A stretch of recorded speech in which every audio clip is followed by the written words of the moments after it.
is, 1 second, let me get my drawing tool out. Right here. No.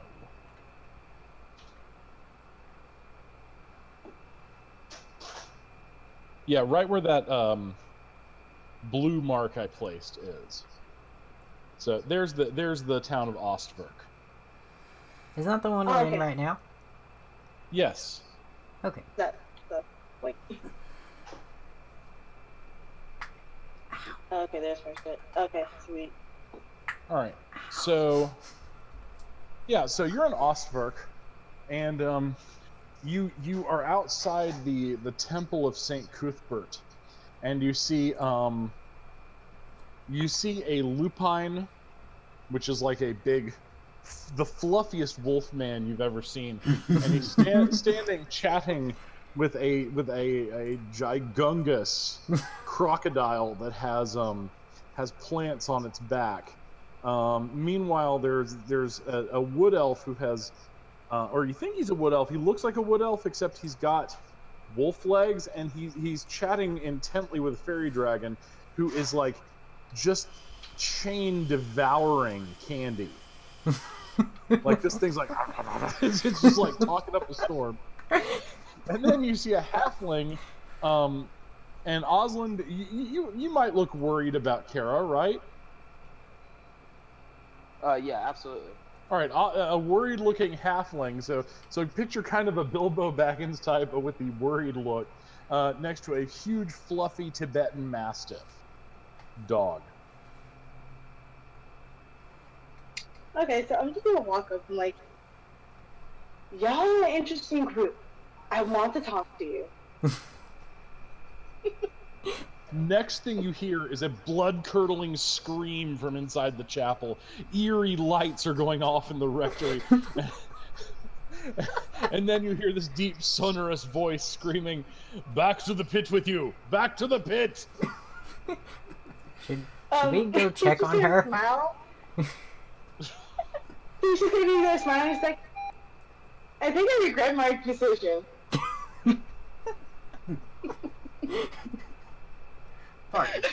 A tinier person than Oslin!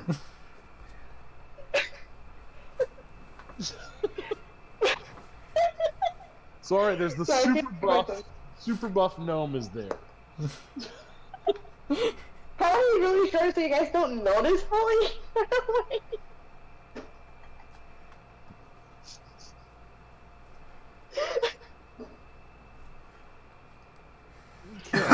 I really couldn't take that seriously, like, at all. I don't know what's going on, so I'm just like, what? Varg's like kneeling beside the gnome and is just like, you're so tiny. Well, you're huge. Yeah, and fluffy. I get that a lot. Yeah, I kind of want to pet you. Sure. Hell yeah! Kind of jumps on top and is just like petting the head as well as he can. Nice.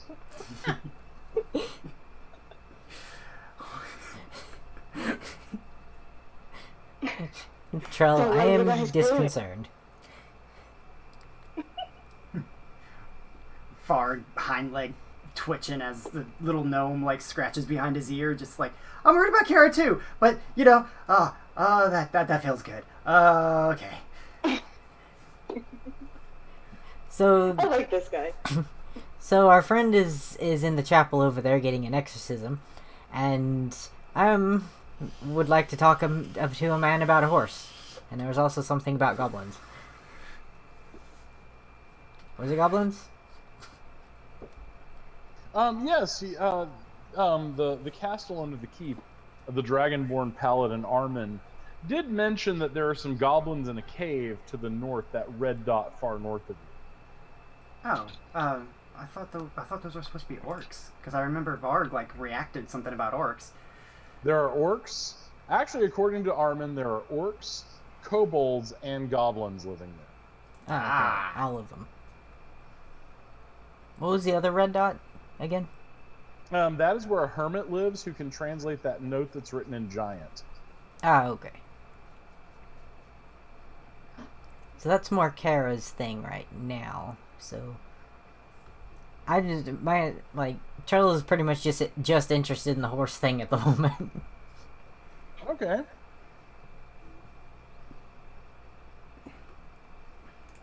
So we've got to find the angry little gnome for the horse. Yes, we need to find the angry gnome wizard, whose name runs with pumpkin, apparently, which is the only reason I can remember that, because you said that. Var can't say his name. He keeps hearing pumpkin every time someone says something. All right, so you are going to try to go find Funkin the gnome sage, right? Yes. All right. So as you all move, there's the one tavern where you saw him before, where the big fight broke out. The tavern is called the Toothless Dragon. And so you guys head there, and you see a gnome sitting there, pulling at his beard, angrily reading a book. Okay, we found him. Pumpkin, we need you. He puts down his beer hat in half sip. What did you just call me? Pumpkin, that's your name, right? No, my name is Funkin. Funkin. Funkin Beer Drizzle, thank you very much. Did you say piss Very drizzle? much here. I'm gonna call you Pumpkin. He actually looks over at Kiruk and is like, "Oh, finally," he says in Gnomish, "finally an intelligent person to talk to. How are you doing, good sir?"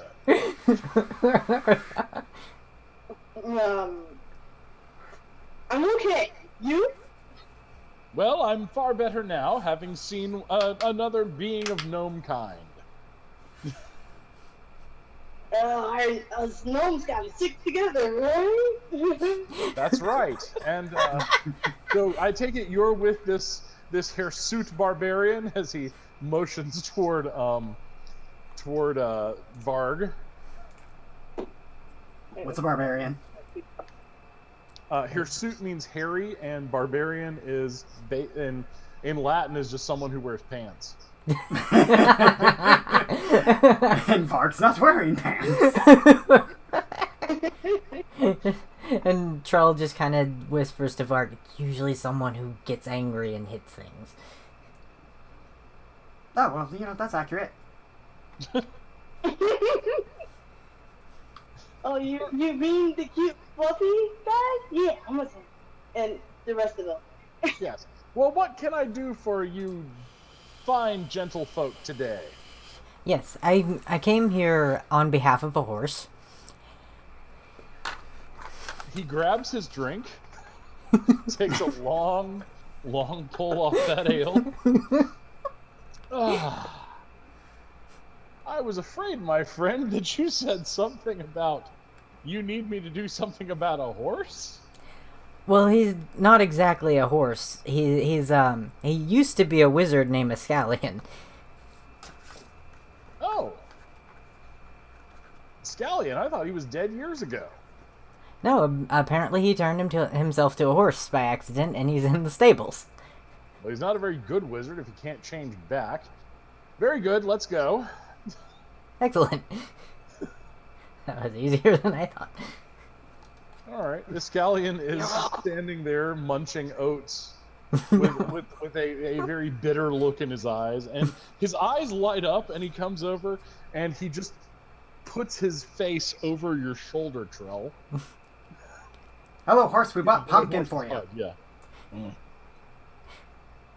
And of course, Trell says, "Hello to you two. I brought him here just like you asked."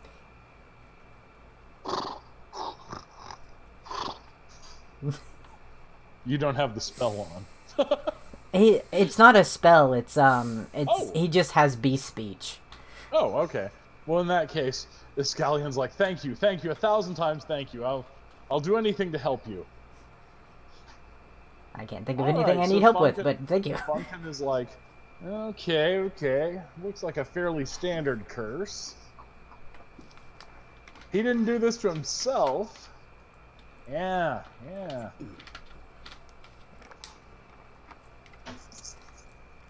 All right. So I'm gonna need some stuff, guys. Okay, Okay. for the ritual to change them back.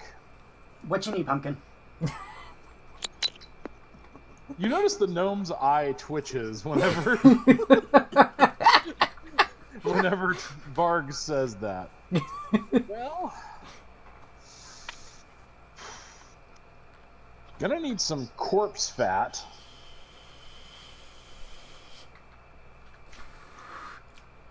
Okay, well, we can kill things. Hopefully we just need to buy that. Killing things is more fun. Who am I hate to with tell right you now? this. I hate to tell you this, my good fellows, but no place here will sell corpse fat. I hate to kill things. Although, and Mark's just fist he bumping. actually looks at you a little bit aghast, Garrick. He's like, and he pulls. Oh, hang on a second, guys. Okay. Okay. Just for the record, as soon as the little gnome dude said, "Oh yeah, we get to kill things," Varg just fist bumped him. I'm just picturing this little gnome dude like piggybacking on Varg's shoulders right now. We had enough crazy people I was on this thinking- trip. Yeah, I already thought he was just gonna like sitting on the shoulders and was like petting still. Yeah. Okay, so I'm back, and he's actually like, "Oh, you're a bit bloodthirsty, my friend." He then marks on your map over there, deep in the hills. There's a burial ground. Should be able to get some corpse fat there. So we need to go grave robbing? Well, actually, the people that leave their dead there leave them for nature. Oh, okay. So they're all sky burials of the Solace people. Fascinating tribe. Most of them went there and laid down to die, but I think there's a few still left that make fresh burials. So if you do that, you could probably find it. And the tribe won't mind us just stealing their dead's fat? Oh no, they told me I could take pieces whenever I wanted. Yeah. How do you think I made my back scratcher? He pulls out this grisly looking mummified hand on a stick. He then utters a word in the language of magic and the fingers start moving. Best back scratcher I've ever made. Varg looks slightly disturbed yet fascinated. Trell is laughing. It's like I kill things. I don't desecrate the corpse for my own personal gain, but that is really nifty and smart. You can have it. You can just you can keep that right there. That's fine. Oh well, I was gonna ask if you did bring me back a foot. A foot. I'll pay you for it. What do you need a foot for exactly? Well, I was going to see if I could invent a necromantic way to help the cobbler test if his shoes are going to wear blisters on living flesh. Yeah, I probably could find a foot, actually. There's a shiny 50 gold in it. Oh yeah, and while we're at it, why don't we just get me a bone to munch on? We can do that. No. I mean, he said that we could take whatever, really. I mean, it's a good treat for you. we can just go down to a store that sells pet things that you get. I know you non-Fey Wilders have that kind of stuff. Could just go there, get something for the fluffy four-legged creature that Oslin rides. It's called a dog. It don't look like any canine I've ever seen, and I've looked in the mirror.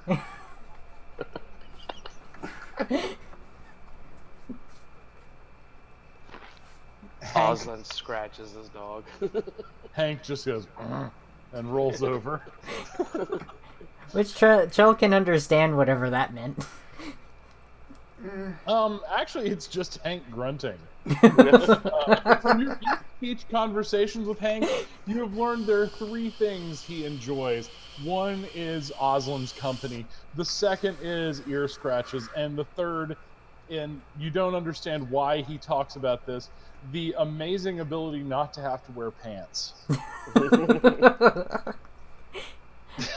I also just thought it was funny if, like, if Oslin knew that that Trell could speak to animals every now and then, it'd be like, what did he say? And he was just like, well, he grunted.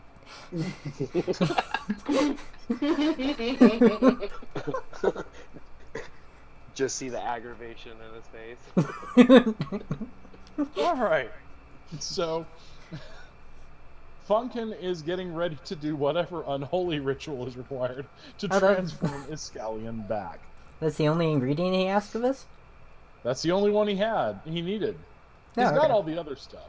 I mean, this is the thing. He's not an adventuring wizard. He's the kind of wizard that has a laboratory.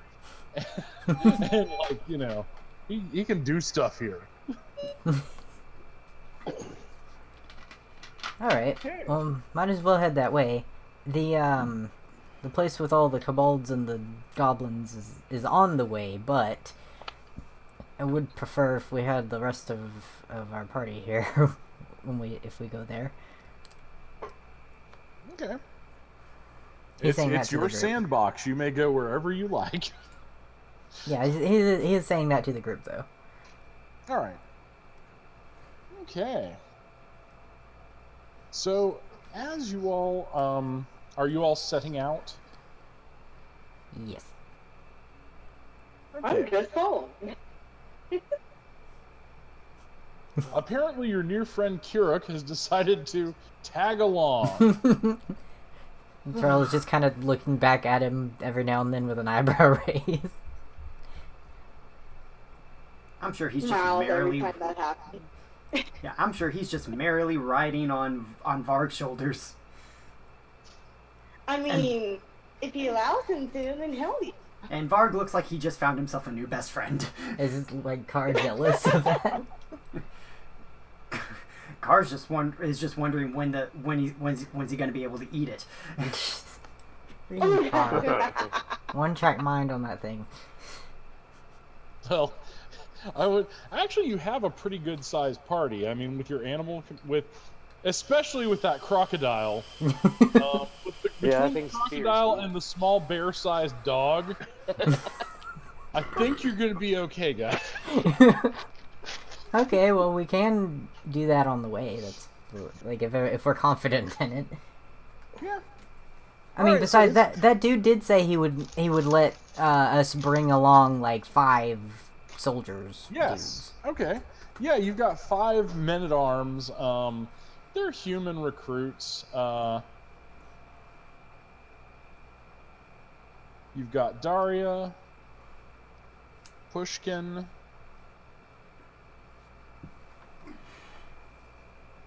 Dennis,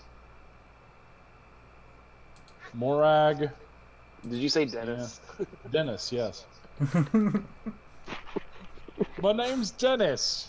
Well, I'm not old, I'm 36.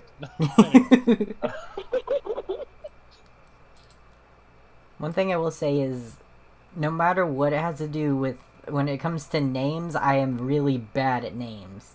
No matter what. So, I will probably never remember, like, any names. I struggle to remember the party's name. That's okay. I name them because I feel it gives a little more realism. I agree. And I like that. All right, so Daria, Yeah, I'm Pushkin, Dennis, Morag, and Peliquin. I don't recall. And anyway, they're like reporting for duty. Daria is the commander. My character looked at all of them and was just like, you humans are cute. Why, thank you, good sir. We hope we are as useful as we are attractive. And reasonable, apparently. I expected them to all be like, no, we're not. No, they're actually, you know, these soldiers basically have lived out here defending the countryside for a long time, and you know they're pretty friendly toward outsiders and folks from other other species. So the biggest one is Morag. He's just ginormous. And he's got kind of a pot belly and kind of a pockmarked face and sort of greasy hair, but he's got a big, easy smile. All right. Okay, so you all are headed out. Where are you headed first? The burial area, or are you going to try to visit the caves first? Probably the cave, since it's in between the two areas. Okay. All right, you come to the caves, and it's in a little box canyon with trees, and outside there's like a camp of orcs, kobolds, and goblins all huddling together, staring fearfully at the caves. Varg just growls. They turn and they've got their weapons, but their weapons are mostly crap. I mean, and the orcs are like, one of them who speaks common is like, do you speak common? Yes. Oh. Fair. It was terrible. Our leaders are all dead. Our homes have been taken over by something awful. That's interesting. We were sent here to find out about an issue involving all of your kinds and some sort of magical entity. Varg just is. I'm going to use Varg's intelligence of knowing Orcish, and just going to make him flat out say in Orcish straight at the orcs and just be like, "Are you the one causing this?" The orc talking to you, a fellow named Torash, says, "No, we are not the ones causing this.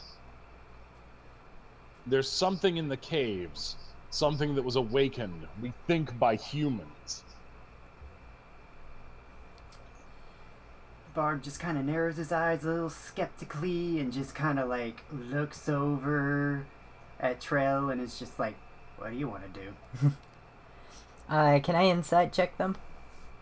Yeah. Difficulty class is 13. It's not hard. Alright, let me find insight. There we go. I did badly. They're telling the truth. They seem like good guys. Hey, I check. Y'all may try anything you want, so... Insight. Right? Insight, let's do it. Good gosh. Yes, this guy's telling the truth. It was 1 point off.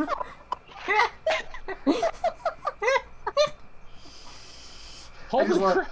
Yes, they're telling the truth, and in fact, several kobold children are kind of coming up and asking if Oslin. They ask, can we pet your dog?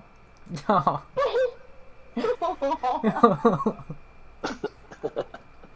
Varg, they're adorable. Dick and not let the kids pet his dog.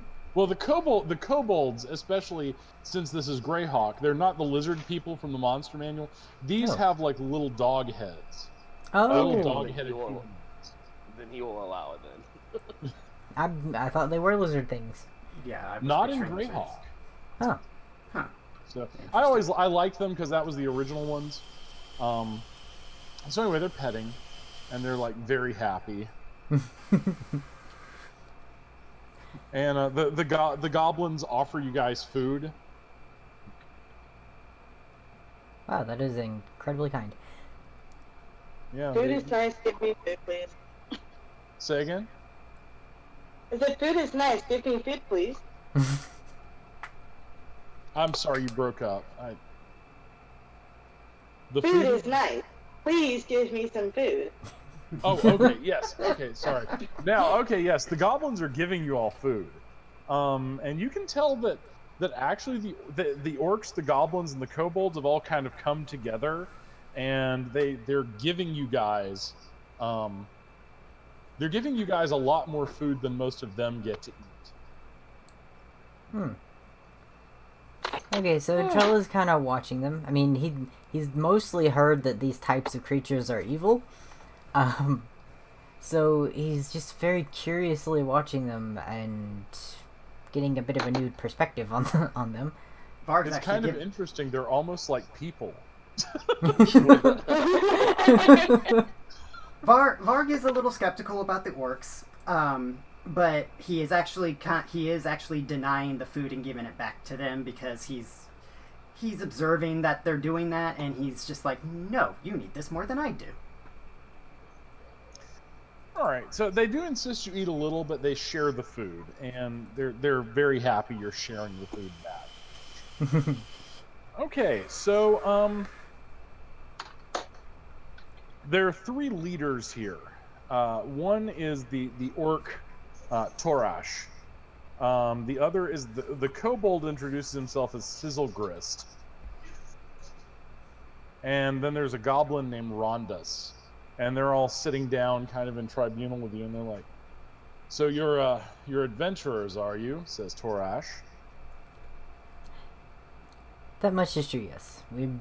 We've been accepted into the protectors of Selene, in fact. The Selenese people I have very little truck with. They indiscriminately slaughtered orcs on their way north to the temple. But you seem all right. I make sure to watch first before attacking. That makes you better than your commanders. All right, so there was a human and 2 dwarves. He came here asking us to join him. I told him no. I got a bad feeling from him.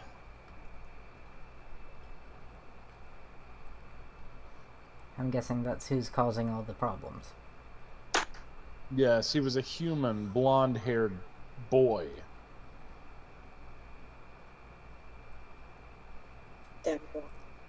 Okay. Those dwarves did some digging in one of the upper caves, and then this started. We should probably go into those caves then. Varg, I'm gonna go check the mouth of it and see if there's any problems that we should probably be ready for. Actually, the 3 leaders are like, we'll go with you. Varg just kind of stands up and says, some of you have a pack to watch after. If those things get outside the caves, none of us will be safe. We don't know how many there are. Then you should probably guard the mouth of the cave while we go in. All right, then. Varg's gonna go up to the mouth of the cave, ears pointed forward, and kind of sniff around and, like, see if there's anything he can sense about it. You smell, the typical smells of kobold, orc, goblin. You smell decaying bodies. And not that I'm going to describe this so that the player knows it. You smell something like have you ever smelled medication that's gone bad? Yes, actually. I can picture and it. You hear sounds in there somewhere, like clicking, clawing, and grating, like stone grating on stone very faintly. Is there any way I could probably pinpoint what that could be? You could try to make an Arcana check.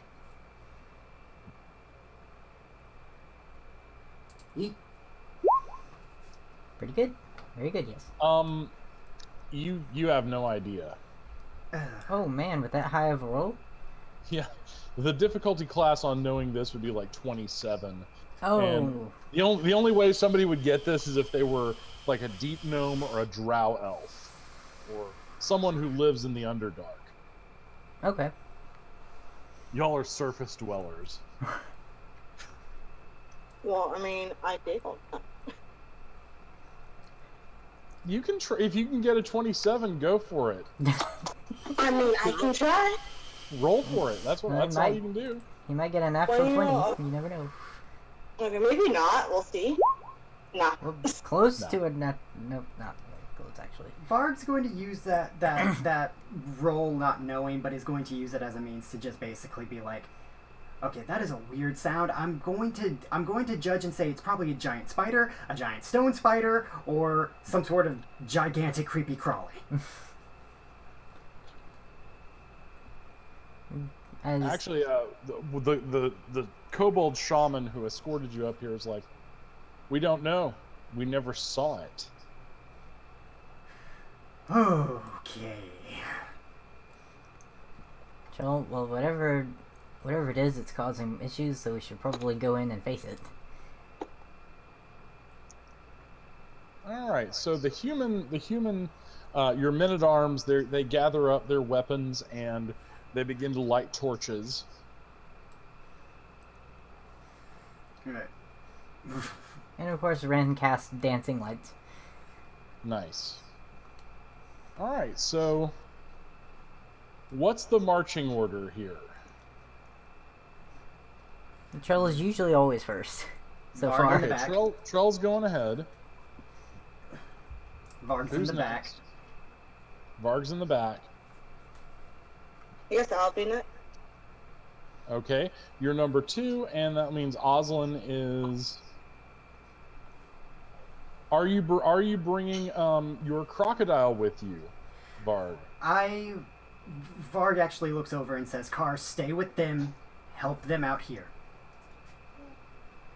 Troll says, I'm pretty sure we would need a large, tough crocodile with us when fighting things.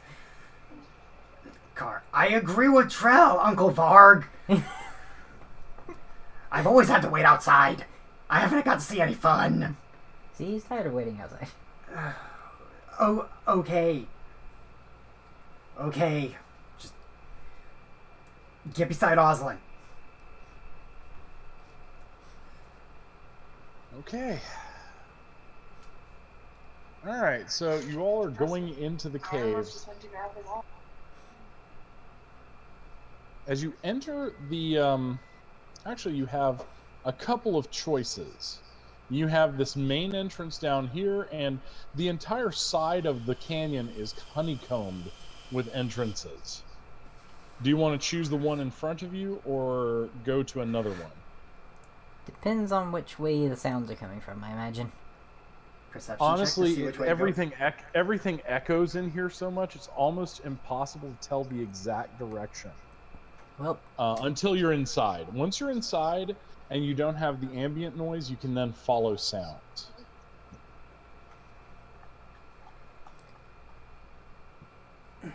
is there a path that's just bigger? Yes. That would be a southern path near the entrance to the valley.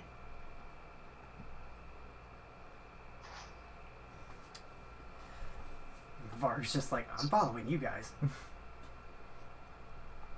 Actually, it might be a good idea to take like a. No, if it was like a smallest path, it might actually end to the dead end. Whereas the biggest path would probably go to at least the center or something. So yeah, I would vote for the biggest. Yeah, small paths are going to make passage impossible. What is Carr his name? Yeah. Yes. That'll make passage impossible for Carr. Okay, so I'm just letting you know. Okay. Also, if anyone's wearing plate armor, small areas will be very difficult to access. I'm thankfully not wearing plate. Excellent. All right. Am I? No, you have no armor. You need no armor. Yeah, you're a monk. True. You're literally the kung fu gnome. All right. which just makes me laugh. Okay. So okay, y'all are headed in. Once you're inside, the darkness in these caves is oppressive. Where before, y'all were in that barrow and it was built, this is like the naturally carved out by water and time types of caves. And there's just this deep sense of the wildness of the earth.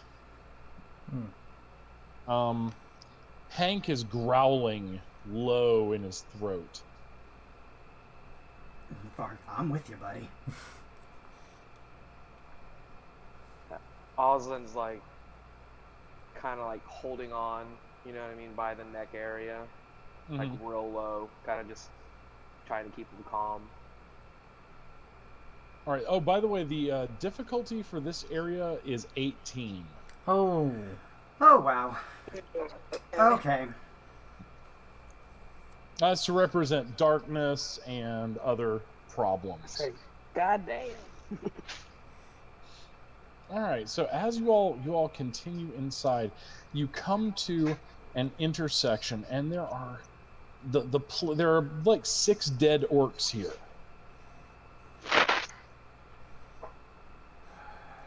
There are dead orcs and 2 kobolds, and their skin has been pulled off.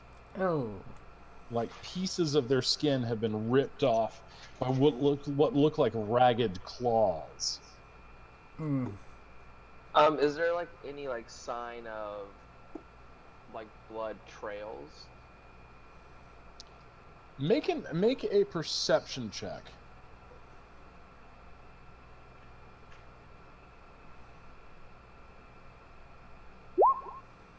Nope. I can try. I know Varg would want to know, too. So, yeah. If he can. Perception! Oh, man. Yeah. I am not good at this. However, the Kuruk is like, none of these bodies have blood in them.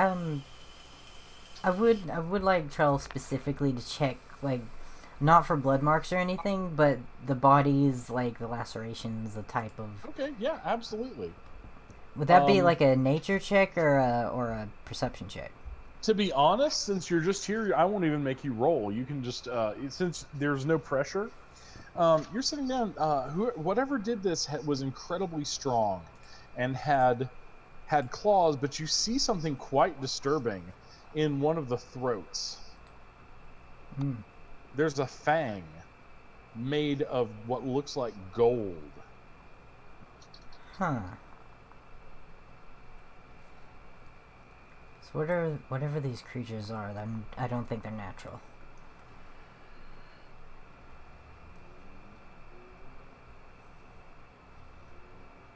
Is there any creature that has gold fangs? Not from any book I've ever read.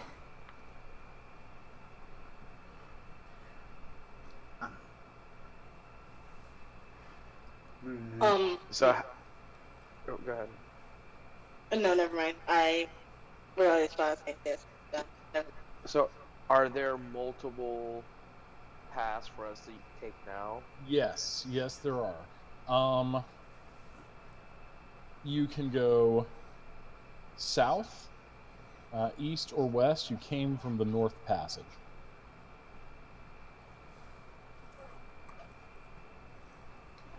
Should we just keep pressing south? Should probably at least try to check where these might lead. It's like particularly scratch marks on the ground to see if that's the way they went, or. Is there a way? Oh, I'm sorry. Go ahead. Make a perception check, Trell. Okay.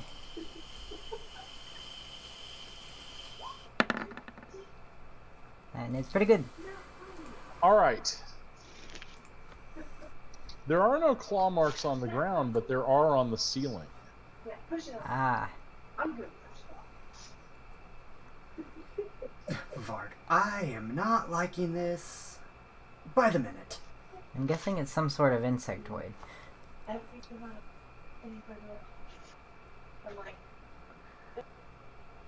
That creepy crawly has got one set of. Is there teeth. anything above us right now? Nothing above you right now. So is there a way for us to like mark where we've been? Yes, absolutely. In your explorer's packs, you have chalk. So you could actually mark the wall here. How many times is the chalk good for? Honestly, I'm not that interested in tracking how much chalk you got. I'm gonna say you're fine with it. I just Okay, know so- that, like, I have a feat where I have really good memory of, like, geography and stuff, That and, like, will be handy, layouts. especially if you guys decide to run, because when you run, you're going to have to make checks to not get lost. Yeah. Oh, yeah. So okay, so where yeah. we came in, You see it as a Oslan point of will- light, maybe 100 feet behind you. okay, so Oslan will like write, exit with an arrow this way. Okay. So like each room that they go through, he'll write like which direction to go to leave. That's fair. Okay. Daria's like, where should we go, sir? That She obviously depends. defers to Trell as kind of the leader. He does tend to take charge a little bit, but that's only because nobody else is saying anything. That depends. Does everybody want to follow the creatures, or do we want to go in a random direction? I would like to follow. I have a question. Is like are there scratch marks going in all directions or just In like, all kind of, like, directions, yes. in all directions? Okay, so it doesn't. So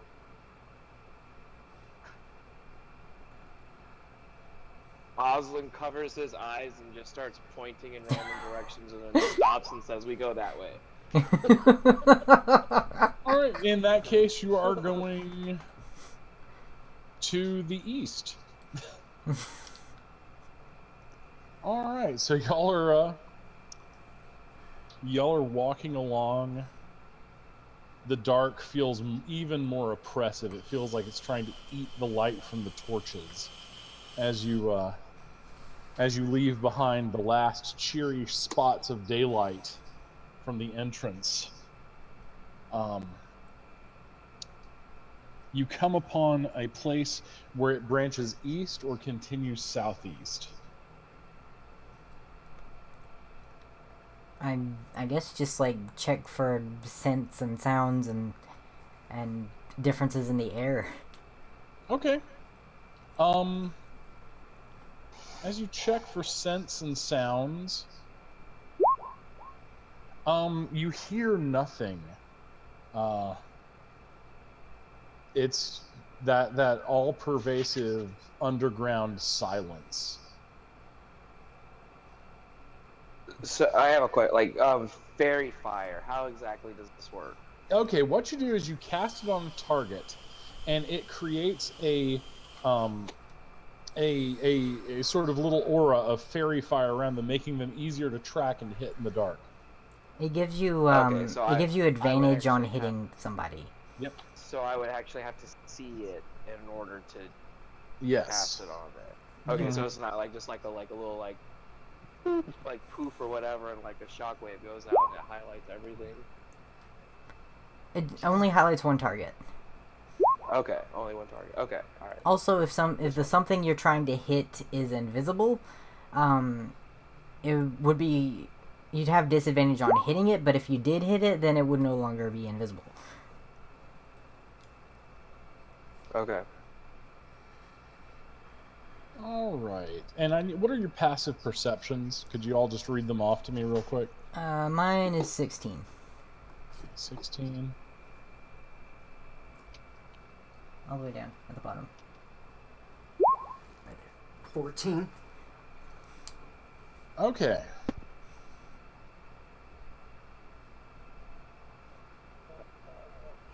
4. Passive perception is 14 for me. All right, cool.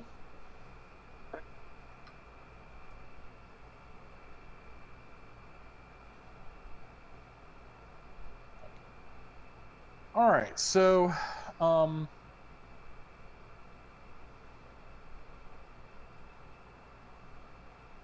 right, as you all are doing your thing and being okay, as you all are looking around, suddenly out of nowhere, one of your men-at-arms just is pulled into the darkness. Oh, of course. Pushkin screams horribly. He's over there. You can see him, and the thing didn't make its stealth check, so you can actually see it's got him, and he's fighting it. Okay. Probably think of, like, how you would imagine an old man getting out of a car accident. You know, kind of staggering. Mm-hmm. But then imagine that sped up like some kind of movie. You can see, like, inside this thing's its body is clear and its organs shine with an eerie opalescent glow in the torchlight.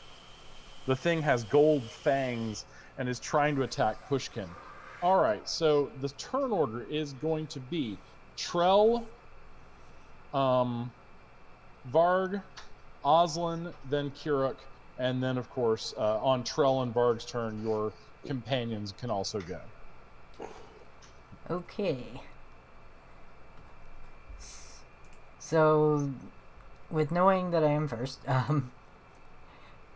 let's see. So, all right. So this thing freaks out Ren. So the first thing he's going to do is attempt to hit it with its breath. Okay. Let me try to read how that works again. Okay, so it needs to succeed in a wisdom saving throw equal to 8 plus Dragon's Constitution plus Proficiency. So let's see, that is 2 plus...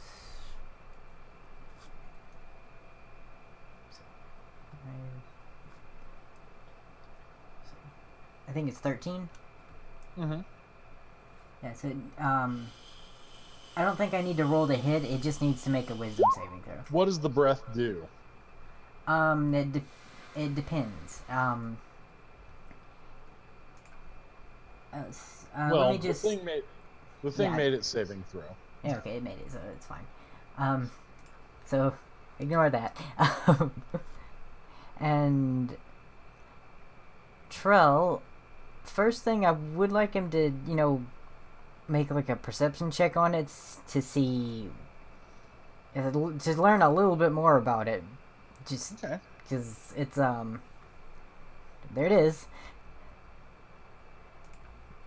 New creatures, never seen it before. That didn't help anything, I'm sure. You can tell it's humanoid. And it might have some fleshy bits, but it's also covered in minerals. But we could see, like, its organs and stuff, right? Yeah, you could see organs in there, which is weird. Okay, so, how far is it from us? You could probably dash to get close to it and attack it with your weapons. Okay, alright, that's fine then. Okay. So, And by the way, dashing for this action, Daria, the commander, she's giving you advantage. She's giving you a help action. Sweet. Alright, so, yes, the dashing and the using the weapons. Alright, that's just for your first attack, but go for it. Alright, first attack. I don't think I needed the Well, you got it. Well, she's just trying to be helpful. Okay, so you got a 22. Roll your damage. as 10. You hit it, and basically this black ichor pours from its neck. Ugh. But it is not down. Hit it with the other weapon. All right. While being freaked out about it. I don't think that quite That gets time it. it just bounced off its flesh. Oh, this is gonna be hard. Without really high rolls, it's gonna be hard. Well, I was making this challenging. Okay. So, Varg. Okay. Remember, you have spells. So. And actually, on your first action, what's his name? Dennis is working to help you, so you Okay. get advantage on one. Okay. Okay, so you show that place a little bit. No, down. Right. So you have your bite, your claw, your short bow, long bow. You also have your bonfire, ray of frost, witch bolt, and thunder wave. Now you don't get cure wounds and other things. Okay, I got it. Okay. What does Thunderwave do? He should have his descriptions. Don't you have your descriptions? No, like you. I'm the ones I I'm gave just you. curious because I have not heard of it.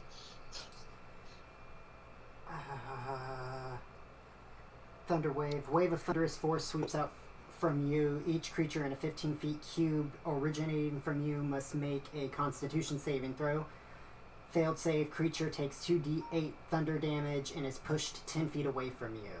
All right, Varg, you know not to do that in here. That will bring down the rock. Yeah. And push So- like everyone. Right. Yeah. Well, Varg wants to look around because he's so far in all of the fights he hasn't been able to do anything really all that ranged except for that cauldron hold deal, but he wants to see if he can find any elevated areas he could step on that will give him a good line of sight. You can actually do the you can do ranged attacks quite well. And sure, okay, Dennis. What Dennis has done is he's basically he's helping you get a boost so you can like fire more easily. So you're literally standing on Dennis, Poor Dennis. which I've actually seen that done. I've seen Turkish archers do that. Alrighty. So I'm not gonna worry about that. Only reason I'm wondering is like because I guess I'm just thinking divinity where you get you Yeah, get, in Divinity, you you get get, a bonus for being higher. Like Yeah, I would give you advantage, Oh, okay. like Anyway. Dennis is doing. Yeah, but Dennis is only going to be able to do this for me for like the first attack I do. So The first attack, but advantage once is good. Yeah. Right. Okay, so he knows what he knows. I guess Trell might have just basically told everyone or do whatever. I don't know. Oh, I'll just go ahead and. Which one you gotta do? Just not Thunderwave. Yeah, I know.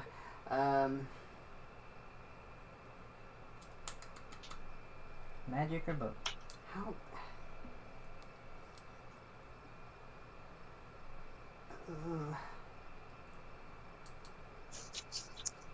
I am so confused. I'm scared. Okay, 80 to 320 feet is a short bow. I guess it's close enough I can use that. Yeah, it's close. It should be close enough. Longbow is for long ways off. Right. It's nearby, so you can use short bow on it. So Yeah. Okay. go to town. And with any of your spells, you can do it. Okay, so I only get the one action. For now, yes. Okay. Alright, so Varg's just gonna go ahead and try Witch Bolt out on this thing. Okay. So Yeah, if you click it, it'll show what it does. okay. Oh, and you didn't even need that advantage either. All right, so you hit the sucker, and it does 1d12 lightning damage. All right, so click the part right here, Jory. Yeah, give me a second. I gotta shorten this. I should have thought about moving this thing away when I did this. Oh my god. Stupid thing. Okay, there we go. Message. Go all the way down. Click Witch Bolt. Yeah, click the Cast at what level? Level 1. Yeah, level 1. 11. All right, you hit it. The thing is kind of stunned for a moment, but it's now very angry. Oslin. And you can just keep dealing damage. I'm just Oh, gonna wait. straight up. Is it awesome? Yeah, it's Oslin. Okay, I'm gonna shoot him with my short bow. Okay, roll to hit. Without having to try and hit it. Just 1d20. Okay, yes, you got advantage, so you do hit. And yeah, okay, so you hit it. The thing is stunned for a moment, and you've stuck the arrow in its eye, and it's not stopping. Oh. All right, Kuruk, mighty gnome warrior.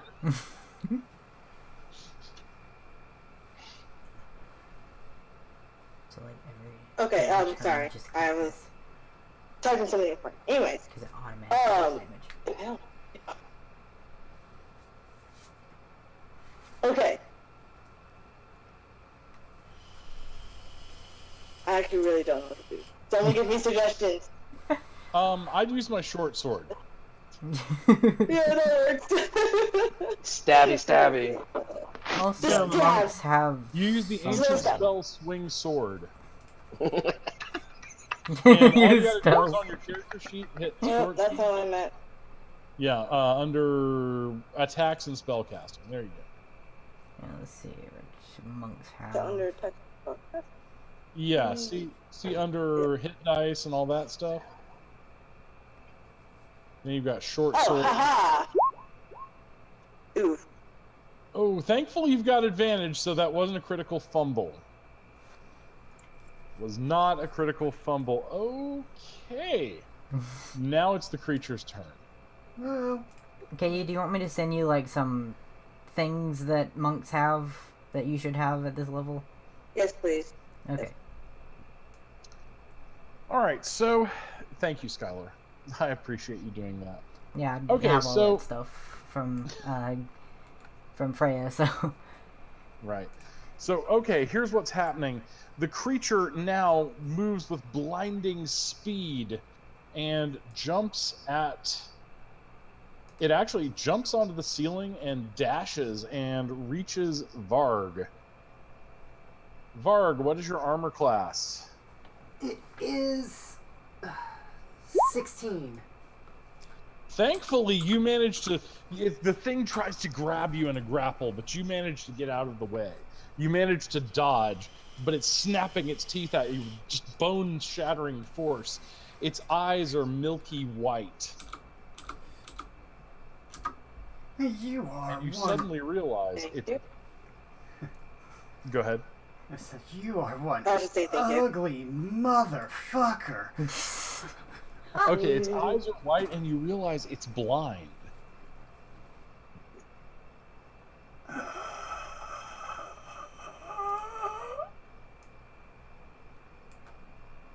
Oh, damn it. Now it's making its second attack. Sorry, KU, there's like a lot of stuff that monks get. Totally All fine. right, this time it hits you. Ah, Make a strength check to avoid being grappled.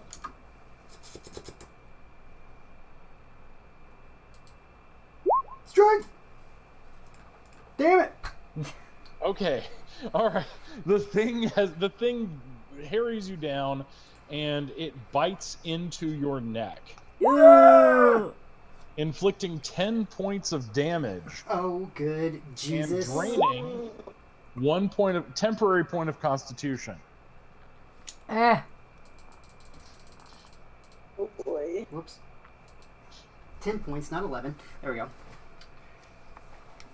All right, so it's like it's glutting itself on your blood. All right, what is Carr going to do? Carr gets an action. You forgot that. Yeah, you forgot about your car. Oops. Well, I'm glad you did, because now Carr can save your ass. Because while that thing's unless if Carr can hit it, he can knock it off of you. But while that Right. thing's attached, it's going to drain 1d4 Constitution every round. Oh dear God, Karsh, why is your sheet so low? Okay, Alright, so Carr can either bite or hit with his tip.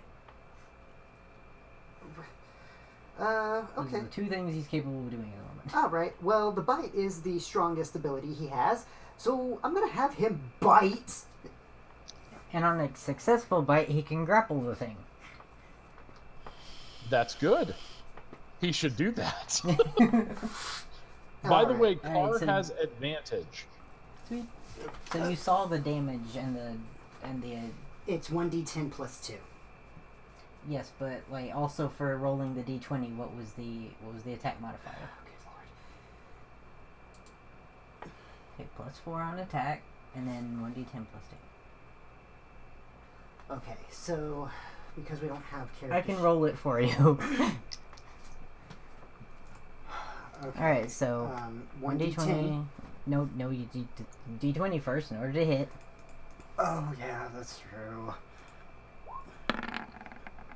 Alright, so 13, so I probably didn't hit. Carr tries to bite, and his teeth literally scrape with this horrible sound of nails on a chalkboard across the quartz of its back skin. And Bard clenches at that sound, sensitive hearing and all. All right.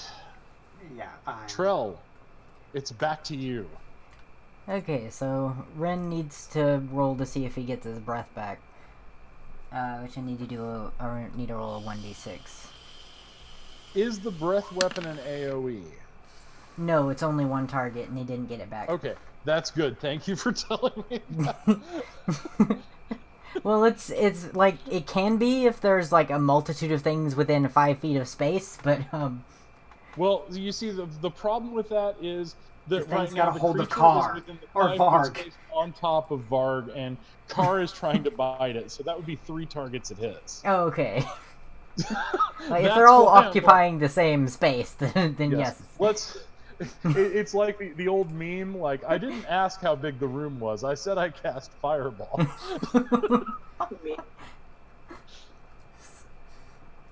Alright, so let's see. Well, that color spray is a terrible idea. He already used polymorph today, so he can't do that. So the only thing he can do is just give Trell advantage on his hits, Probably a good idea. because I don't think illusions will help right now. So Right. By the way, the help action only applies to one action. yes, Okay. so he can't do any Alright. other actions right now except just help Trell. Right. So Trell is going to just continue swinging at it. Actually, let's see. I don't know if it works. Well, actually, it should work like this because yeah, it does. I can use the first hit as with frostbite that I have, and then the second as With Um, your with the sword. bonus action. With the Yeah. bonus action, yeah. Okay, so the Yeah. first one is going to be frostbite because I know it like has an effect, Yes. and it requires like a DC 13 Constitution save. And he made it. Definitely made it. Yes. It's just drinking hungrily from poor Varg. Okay, you should probably attack it. Yes, definitely going to attack it. Just try his best to like get the thing away from him. But so I'm just going to attack with my other thing. Well, that worked. That's good. You hit. You hit. That's good. That's good. Roll some damage.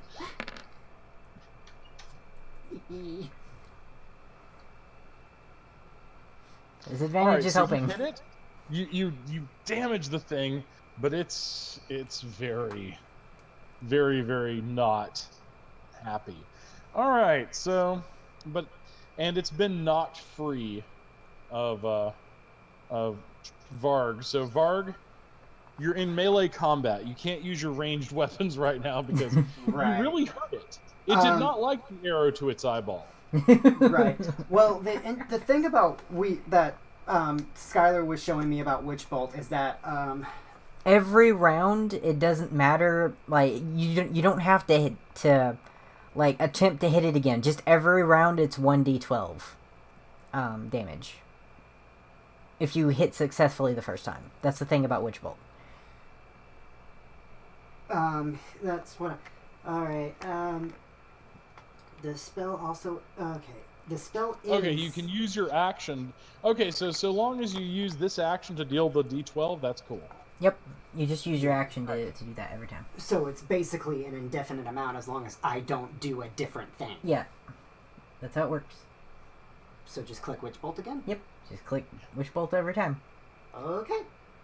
Just do some damage. You might have to like make sure it's the first level. Okay. All right, the thing. This is why I suggested Witch Bolt. Yes, the thing is hurt, but it's not dead yet. Okay.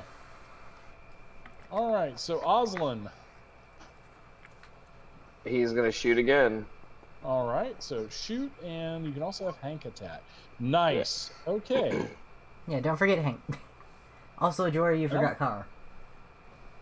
All right, so you inflict more damage on it. It's got 3 arrows sticking in it now. Actually, let's have Car go at the end just in case the thing tries to get Yeah, I was somebody else, because that was kind of cool actually. Okay. Car running interference. Yeah. Considering their Do you want history Hank to together, do so- anything, Oslin? Yeah, Hank is going to run up and try to bite him. All right, roll the attack for Hank. Remember, Hank has like pounce, and he has another thing. I can look at it if So you am want. I but you rolling have like Dex or Strength. Strength? His Okay. D20. Hank's strength. Or actually, just what's his attack roll? hold on, let me. I've got it. Actually, I'm not going to worry about it because that ain't hitting. Nope. All right, Hank comes at it and the thing just dodges to the side of him. Doesn't manage to get Hank, but it's very close. All right, so Kiruk. Yes. Mighty Gnome. Do your work. Okay. So, You did have a look at all the stuff I sent you, right? yeah, I looked at it, and I still haven't planned out what I was going to do.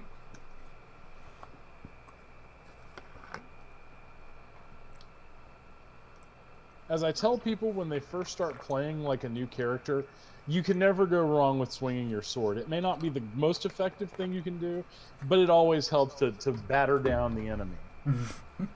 Yeah. What else can I do? An arm. Yeah, we'll go. There we go. Oh, E. E. critical! That was worth it. Oof! Okay, so can I just click the short sword button to see the damage? You should be able to, yeah. No, sorry, that's pretty sick. Sorry. So yeah, the +2 is automatic, like the automatic 1d, critical damage. Okay, cool. All right, you inflict 7 points of damage on the creature, and it's down. It finally goes down. Yes. I did it good.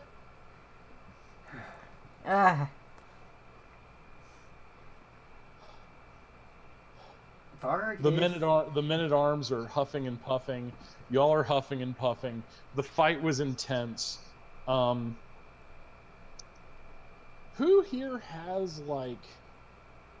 Does anyone have appraisal or some kind of skill like that? It depends. What is appraisal? It would be knowing how much things are worth. I'm not sure what role that would be. I would just say make a wisdom check. Wisdom check. Yeah. Alright, yeah, I can do wisdom. Yeah, I could do that.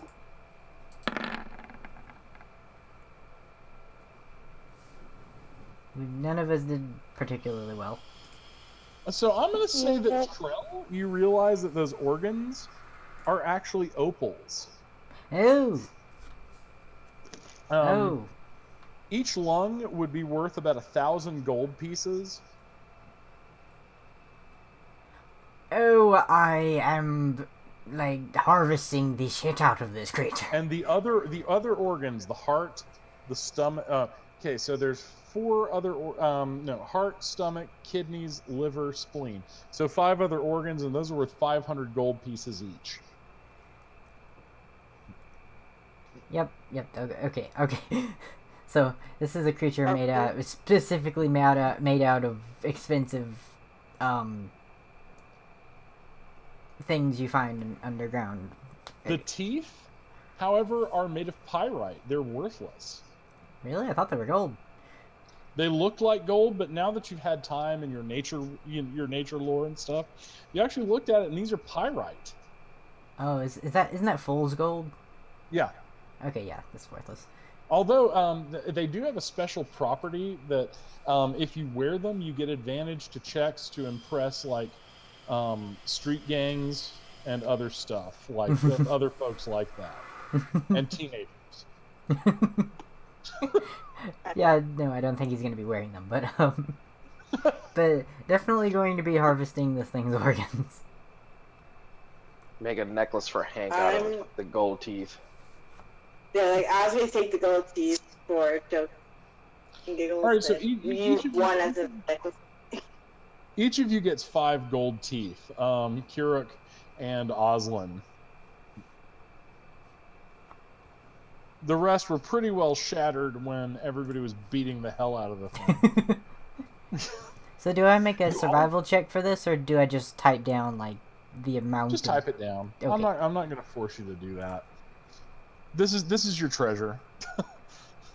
All right, so like you notice that this thing it stinks. It smells, like I said, like bad medication. And you notice that it was putting scraps of its victims on its face. Yeah.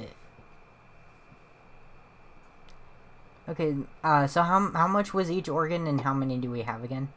So okay, you've got 5 other organs at 500 gold pieces each. Okay. And you have 2 lungs worth 1,000 gold each.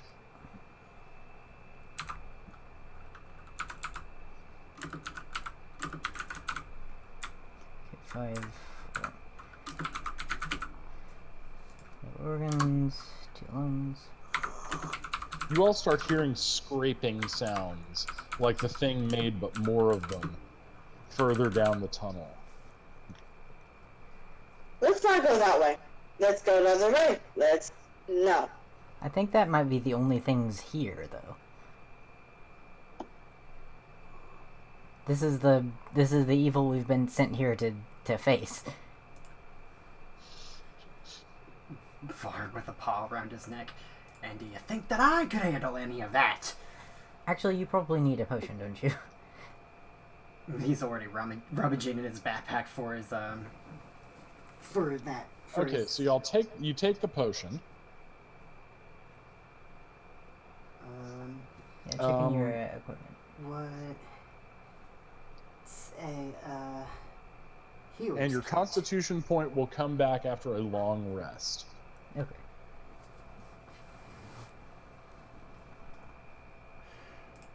So, like, do you even have like the potion in your thing, or did you use it already?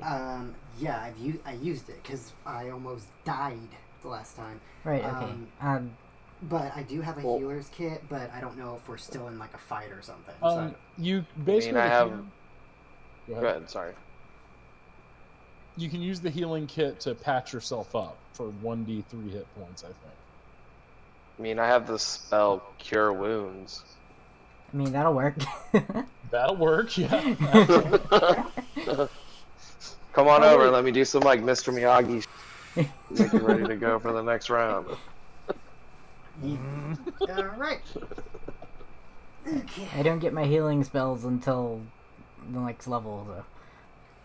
Yeah, so yeah, he's gonna let Oslin take care of him. All right. So, Varg, you're healed for 7 points of damage. Give me a second. 6. 1, 2, 3, 4, 5, 6, 7. Yay. Okay, 13 points. That's fine. For now, until I get hit again and die. In the torchlight in the distance, you see 3 more of those things. Oh, good gosh. Before anyone does anything else, Varg just flat out goes and says, "The last one we fought was blind. I think these are too." Why does that help They us? start skittering forward as you say that. They have blind sense. No, they heard him talk. Oslin grabs a tooth and throws it down another tunnel. They just take off. They're running down that way. Okay. Sorry. And then they come back. One of them coming from the tunnel behind you kind of stops and quirks its ear up as you whispered sorry. Make constitution checks to hold your breaths. Ooh.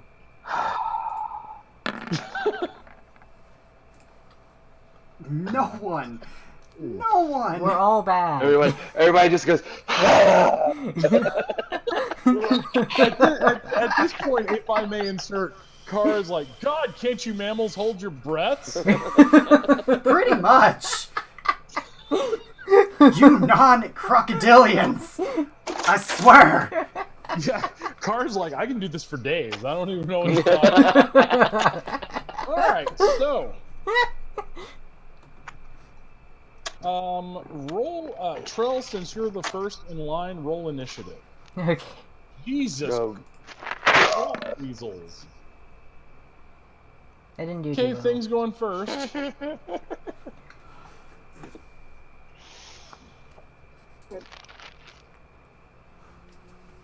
Yep, things going first. And Can't find it. Where is it? should be at the top of the It's character in sheet. between armor. Okay. It's definitely Alright, going things first. going first.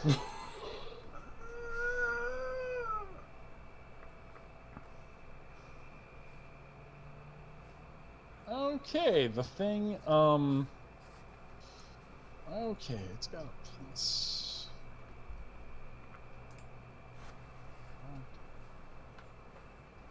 Thankfully, the thing, tries to get Kiruk being the smallest, and it tries to grab him, but Kiruk, you manage to dance out of the way using your cool monk skills. It then lunges, ouch, for Trell, E. and what's your AC?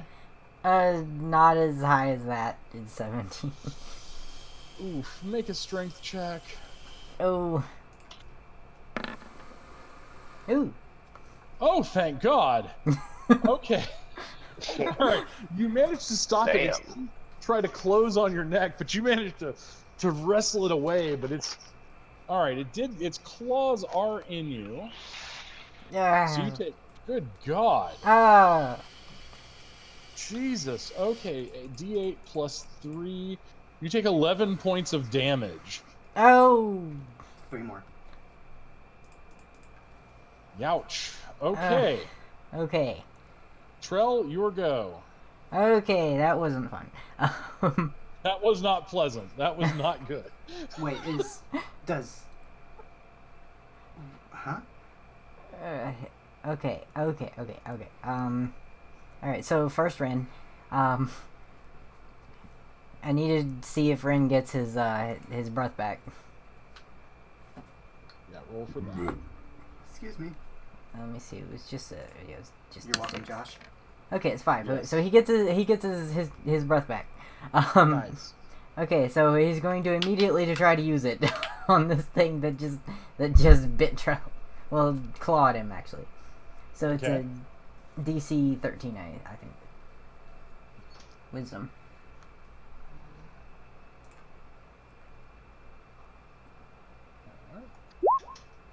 Okay, so that failed. That failed miserably. The thing just, and you can see it's got like a piece of a kobold's face over its eye. Yeah. Alright. Alright. Okay, so the first thing I'm going to do is use Spirit Bond as bonus action with the bear with the +5 of the the +7 of the temporary hit points. Yes, good idea. Good idea. So yeah, everybody gets +7. Nice. Okay, so temporary hit everybody got points. 7 temporary hit points. Yes, plus advantage on like strength checks and saves, which is good. So Because we desperately need that. we right need now. it. That is what we need. Okay. Okay, so there's that. Okay, so Trell's taking his actions. Well, that was a bonus action. Okay, so now you get your attack. Yeah, I do have my attack. Yeah, One I'm just trying to singular figure attack. out what's going on. Probably didn't hit. You do not hit. Ah. It just bounces off the flesh. Okay. Varg, your go. Okay. Well, well, can't use Witch Bolt again. Well, you can use Witch Bolt. You just have like a limited number of slots you can use. How many slots does this thing have? You have 2 slots, meaning you can use 2 spells per rest. Long rest. Oh, okay. Well, let's go ahead and try Witch Bolt again. Click. No! Yes, that Very definitely. nice. Yeah. All right. Click the Witch Bolt button. You have him now. You can just hit him with Witch Bolt this whole time. Click. Oh. So Okay. good. The electricity jolts through the creature. You've inflicted some damage, but these things are so tough. They're just really, really tough. We do have those 5 people still fighting with us, right? Yes, and I'm going to have them work on it after everybody else goes. Okay. All right, so Don't forget Car. No, I'm gonna.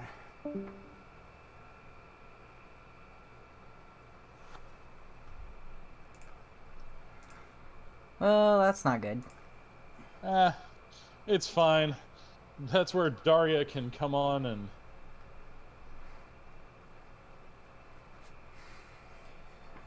Daria and the guys can come in and start doing stuff.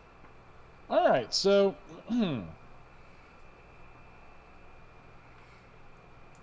so Jory's done his. Now it's Oslin's turn. All right, so Yeah, Car's gonna run after them. shooting away.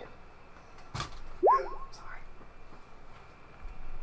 Okay, unfortunately, your arrows don't pierce it. And then Okay. we got Hank. Yep. Which just to roll a d20 and Yeah, add so- +4. Nice. All right. Okay, remember And Hank. damage? Remember, So if if Hank it- hits something Okay. with his bite, they're prone. Yeah, so that's what I was just about to read that. Yeah. Actually. Sorry. Do they get a No, strength you're good. save? Yeah, it's a 13 difficulty. Ah. Because, well, Okay. first he's going to roll his damage for Yeah, bite. roll the so damage. it's- He did some damage. Yeah, so it's 1d6 plus 4.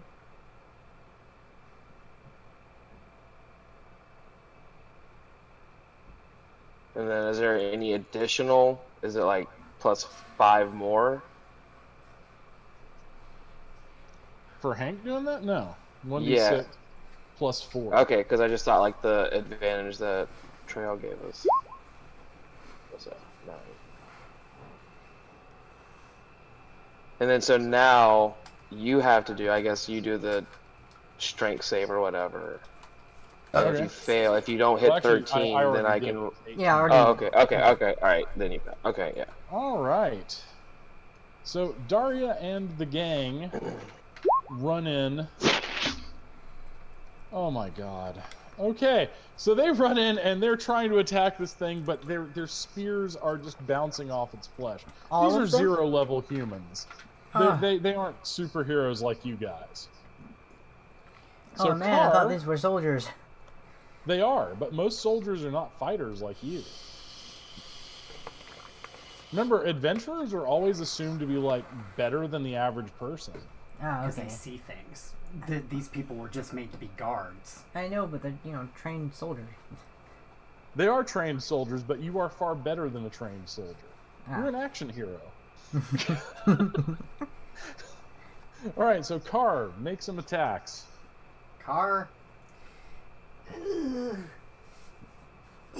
I can roll for him again if you want. That'd be great if you could. Yeah, it's like Anything that takes the pressure off Jory. Yep. What's Car doing though? Attacking. There's only 2 things he can do: is bite and tail.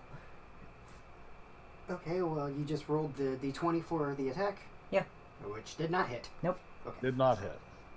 All right, this thing is horrifying. It is just okay. Thankfully, though, the others that might be in the tunnels aren't hearing this struggle going on. We'll probably have to end up fighting them anyway.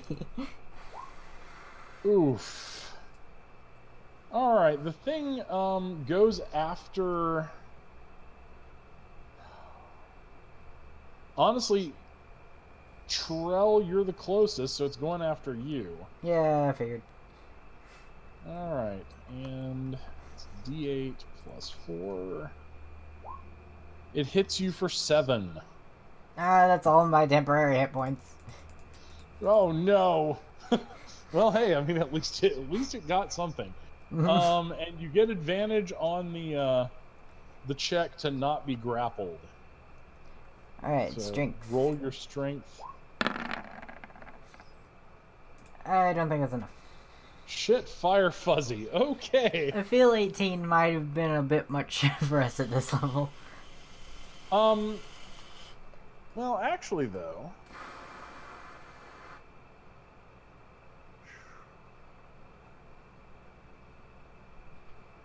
What's Rin doing? Well, the only thing he can do right now on his turn is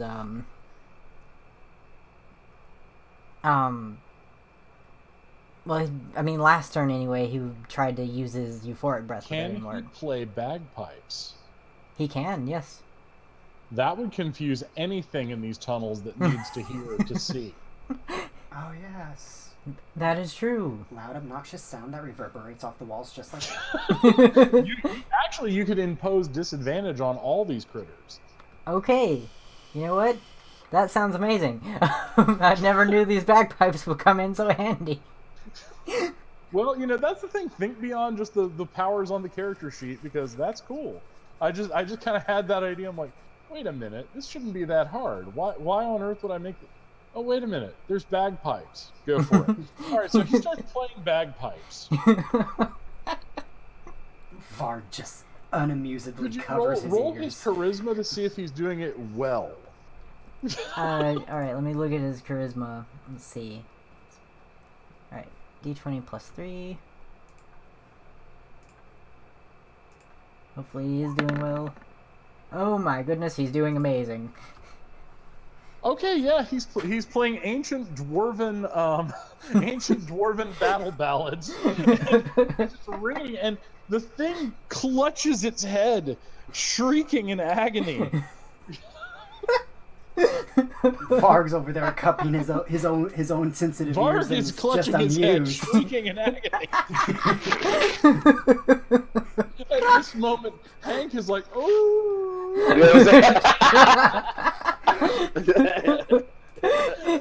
And Ren's got his eyes just bugging out as he's playing these bagpipes. Like Ren just went.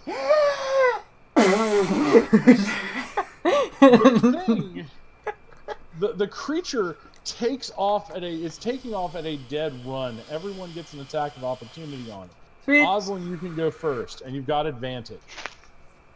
Yeah, he's, I mean, straight shooting at him. Oh. Hell yeah. Okay, you crit. Roll your short bow. All right. You hit it. You hit it hard. It's like, oh, you maybe sever its spine because now it's crawling on its claws trying to escape. Our intrepid band of men-at-arms and women sucks. Okay, hang on. God almighty, you people blow! Sorry. Okay, even with advantage, they couldn't hit the broadside of a fucking barn. Why did we get this back up? Trill, it's your go. You have advantage. Well, now actually, they can do stuff like guard you while you sleep, and they can also they've got healing kits, so they can help that way. I mean, that's fair. Jory, you have a healing kit. Why have you not been using it? I thought I couldn't use it during fights. You can't. Oh, okay. Oh, I'd probably hit it. Okay, you roll and hit. Roll your longsword damage. Okay, you take it out. Sweet. All right, so if you all take the time and roll Rin's Constitution. Ren's Constitution.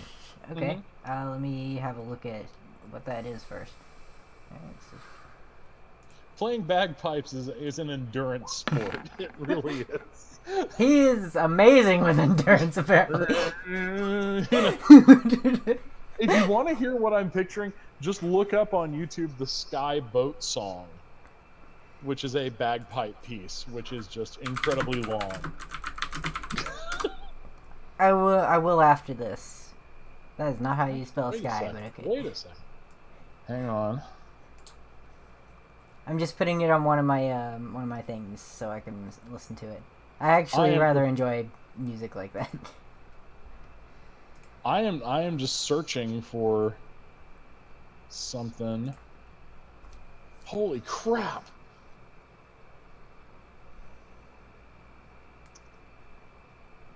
This is gonna be so flippin' cool. Ooh.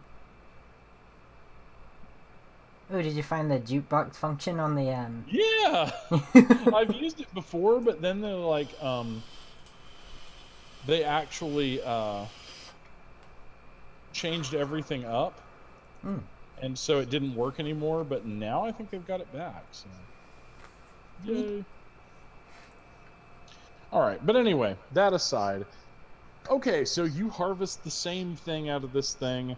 5 other organs at 500 gold pieces each, and 2 lungs at 1,000 each. Ooh, I have double of all of these. You have doubles of all of them.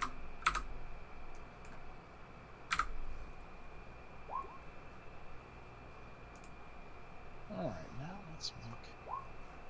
Jesus. Okay. Alright. So, are you going to continue searching? I would like to use Second Wind so I can heal a little bit.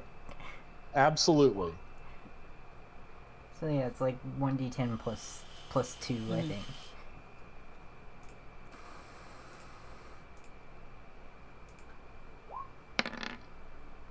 Okay, I thought I get 6 more. Alright, so as you guys, like, continue, you see about, you see 7 of these things just running in agony from Rin's bagpipe music. Rin is continuing to play as loudly as his little lungs can. Scuttle down this hole. And, like, literally you could just reseal this hole with a boulder that's nearby. Is there a nearby boulder is the question. There is, yeah. It's been Well, let's pried reseal up. it. You can tell it's been pried up by someone with a pry bar. Okay, I would like to strength the heck out of it and give myself inspiration with for advantage on it. Actually, I'm not going to make you roll. You guys do it. Sweet. There's enough of us, All I right, guess. and written on here that maybe if there was a wizard nearby who wasn't, off drinking with his cousin, there are ancient runes drawn on this bowl or carved into this boulder. Oh, so we can't read the ancient runes at all, I You guess. could try an Arcana check. I would like to do that, please. Sure. You might have read about it. I think Ren has better Arcana. Fuck if He has you know, let way Arcana better. Let Ren try. Yeah, when Ren is like awesome at it, he can probably do really well.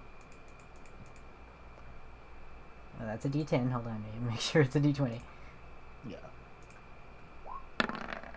Okay, Ren is amazing. Okay, Rin actually relates to you that these are they're sealing runes, and that there's apparently, according to the runes, there's a stratum of earth in the Underdark that the Drow and the deep dwarves and gnomes never ever break, and this stratum contains an almost infinite number of ancient hibernating vampires. Ooh. Damn.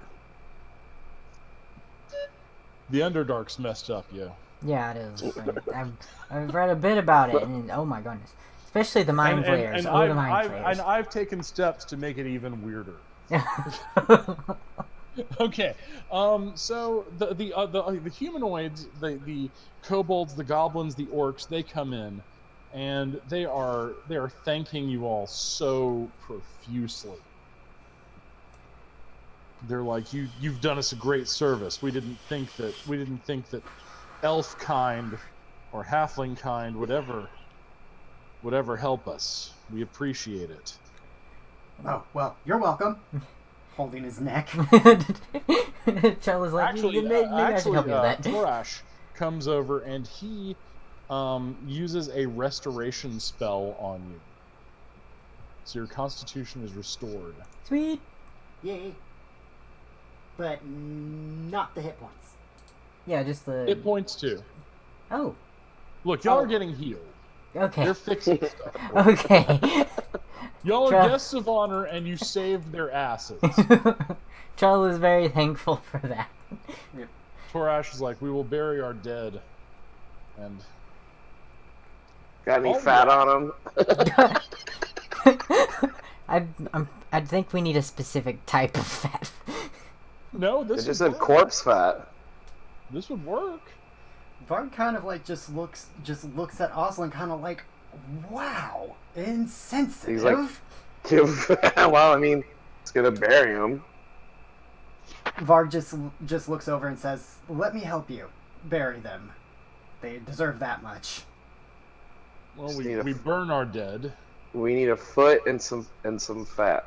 We can get that from the burial ground that we've got permission to. Make a charisma check, Oslin.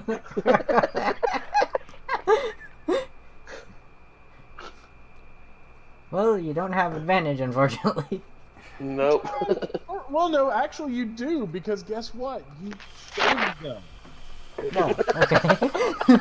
Torash stops a moment, looks down at you, shakes his head. The kobold shaman covers his mouth, his snout, like, and then like the goblin chief is like, "What is wrong with you?" Okay, here's a saw. They hand you a hacksaw, and there's a knife, and one of the orcs is like, they start speaking Orcish. Does anybody understand Orcish? Varg does. Varg does. Varg, you hear them say, "See, I knew it. I knew they came in the night to take us for stew, and they take our stuff. They just kill us. They really are monsters." Are they talking about us? Are they talking about halflings? Yes, they're talking about y'all.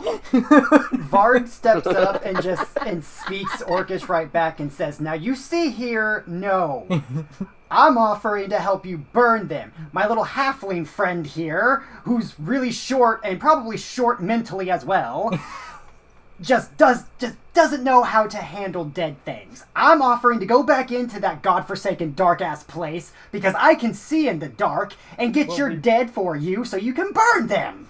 We've lit the torches. We live in these tunnels. You live in these things? Yes, we lived in here for a long time. We've tried to peacefully trade, and all that we ever got when he points to the humans was them trying to stab us in the face. You know, I can definitely put in a word for you when we get back. Well, maybe they'll listen to an elf with wolf legs. I did not notice that before. Most people notice pretty quickly. I'm surprised. I think it was the abject terror at whatever those things were. I understand the terror from that. That was not a fun thing to fight. No. So are you? Torash the orc is like looking at you very funny. Are you two related in some way? Kind of looking from Varg to Trell, then back to Varg, then back We've to been Trell. intimate before, if that's what you're asking. He flails around a little bit. We're a related Did not ask species. that. Oh. Wow. Wait, he said related. Like, no, we're not brothers. At least I hope not. But this he looks. He's like blushing at this point. We're just trying to figure out how. Do elves have sex with animals? Is that what this is? He just like. I'm not an animal. I'm a lupine. He just like turns into his lupine form. I am this. I can just shift back and forth. Oh. He's some sort of half-assed werewolf. He's friendly. Don't worry about it. Varg actually laughs at the half-ass werewolf comment. Oh.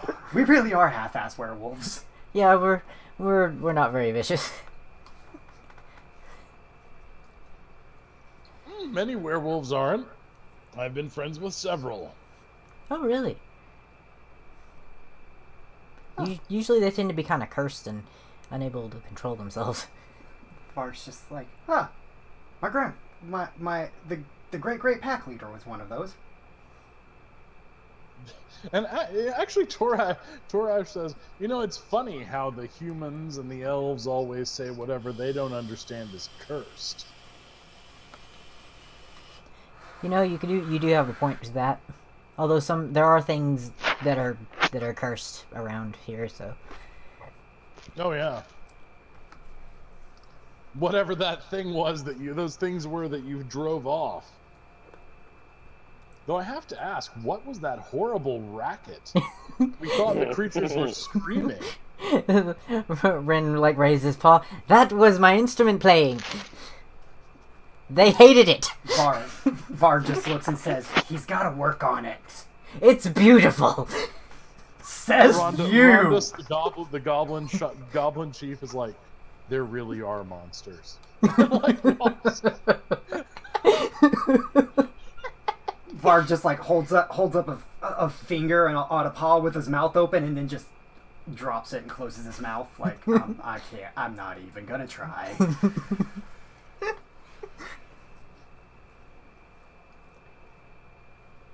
And of course, it's kind of interesting because the kobold sorcerer is kind of like he's like talking to Carr and tossing him large chunks of venison. just having a nice conversation.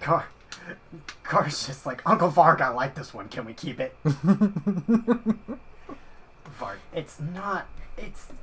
It's a goblin car. It's not a pet you can just pick up and put somewhere. I'm a kobold, thank you. Yeah, He has What was that a you were going to wolfish. say? Was that all of us small humanoids look alike? I am still new to this world, thank you very much. I'm from the Feywild. Still trying to get used to the whole thing. He I was has, like, sheltered as a puppy. He has a wolfish face. You'd think he'd notice that. He's getting confused. Goblin. The only thing he knows is orcs and gnolls. Knolls. Nasty customers, those. Absolutely. You see, those I have a fascination with. Looks at Trell just like, Not that kind of fascination with them. I was about to say. I don't know. I knew a Knollish lass once in the deep mountains of the Lort Mills. It was a lovely night. Huh. Varg. What? They're like you, but hyenas. They have weird hunches on their backs. That's a bit judgmental, don't you think? They look like they should be standing in a tower ringing a bell. Why suddenly the Kobold leader sounds like Nick Offerman, but he's They look like they belong rejected on top of a tower ringing a bell.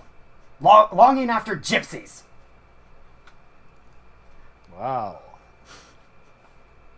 Don't be shy about how you really feel. Pardon his rudeness. I just want a leg and some fat, and he's insulting y'all. Truth. I have gnawed on many a sentient's leg bone in my life, but it was war. Give the halfling his tasty leg bone, I say.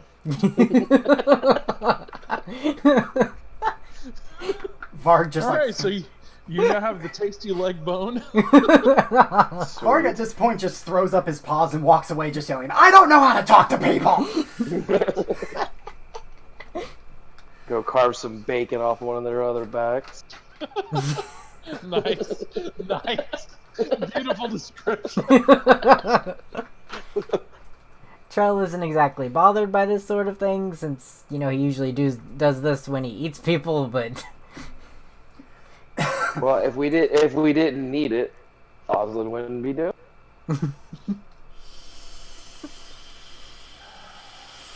All right.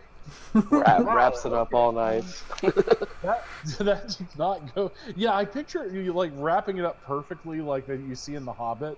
You know, Yeah, the with those perfectly leaves? wrapped little packages. Okay. On the way back, Trell kind of says to the soldiers, you may need to work on your aim a little bit. Yes, sir. On their And aim? actually, wait a second.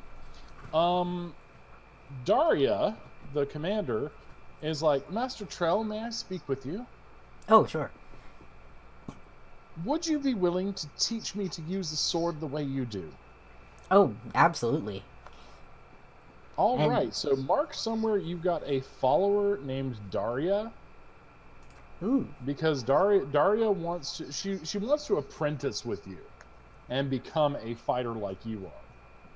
Let me try to figure out where exactly on here I put that. Hold on. What do I think? Somewhere in notes, I would guess. Probably under allies and organization. And Well- pretty much when you reach level 3, Daria will be a level 1 fighter. Sweet. So yeah. Well, darn. All right. So you all make it back to Ostwerk pretty without incident.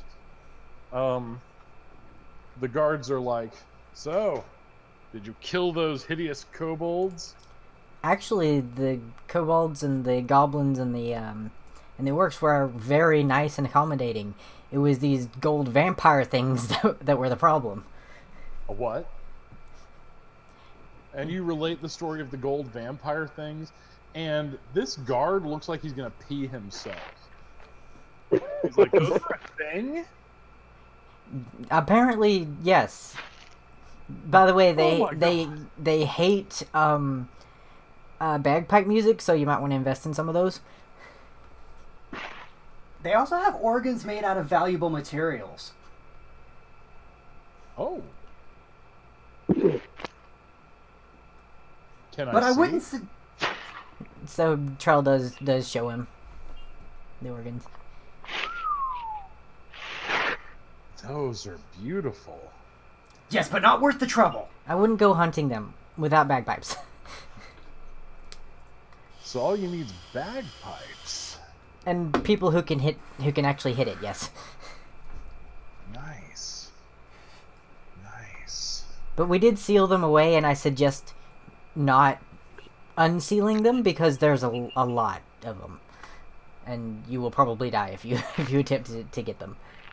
Yes.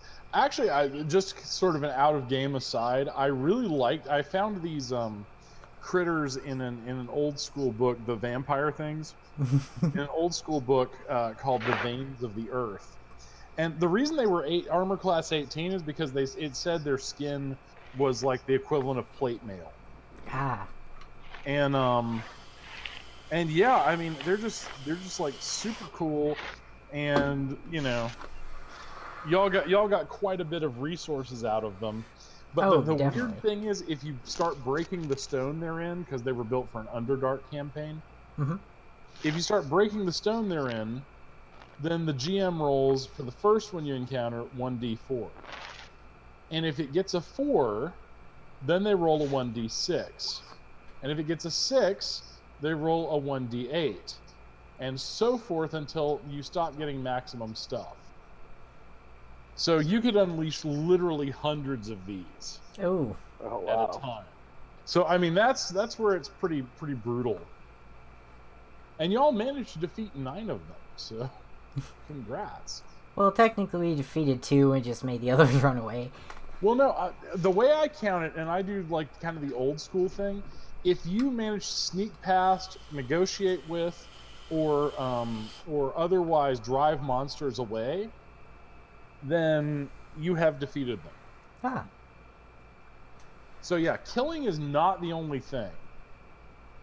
And of course, you know, I like to make the combats a bit dangerous, so you have to think about what you're doing. So, okay. So Yes. definitely one thing Charles is going to do is go to the Dragonborn guy and explain the kobolds and the orcs and the and the goblins that are there are actually very nice and would like to trade. All right, so the difficulty on this is 13. So make a charisma check as you're trying to convince Armin. Is that charisma or persuasion? Persuasion, if you got the skill, absolutely. I mean, either Remember, way, I don't still. think, like, if you've got like the skill, obviously use that. But I generally tend to just default to the stats. Okay. Even though they're like equal, I tend to be just like OCD about it. And Dude, it's fine. Oh, just 1 over. All right, so Armin's like, you're right. Maybe we have been too hard on them just because of the actions of others of their kind.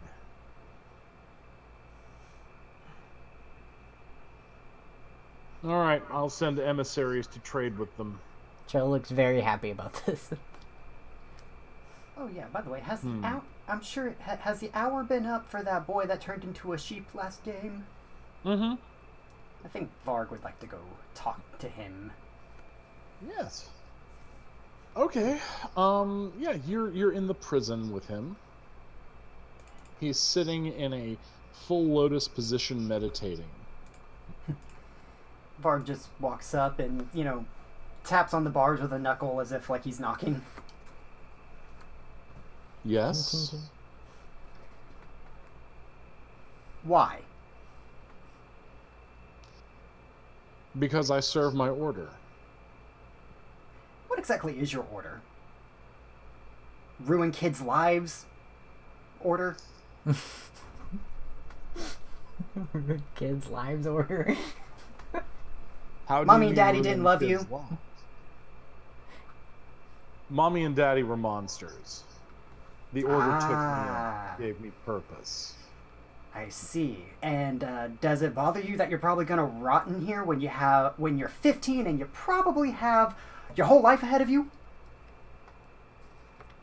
I mean, do they seem worth that time? I mean, like, really, who's the real monster here? Are you abiding by mommy and daddy's, following, or are you abiding by theirs?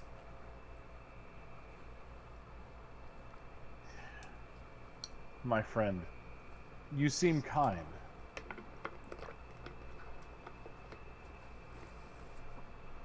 He stands up and comes over and offers a hand through the bars. Bud, you tried to punch me with that exact same hand. You think I'm that stupid to grab it? I don't think you're stupid at all. My name is Gerald. You can call me Varg. Still kind of skeptical Pleasure about to the meet you, hand. Varg. Say what? What did you say? He said he's still kind of skeptical about the hand.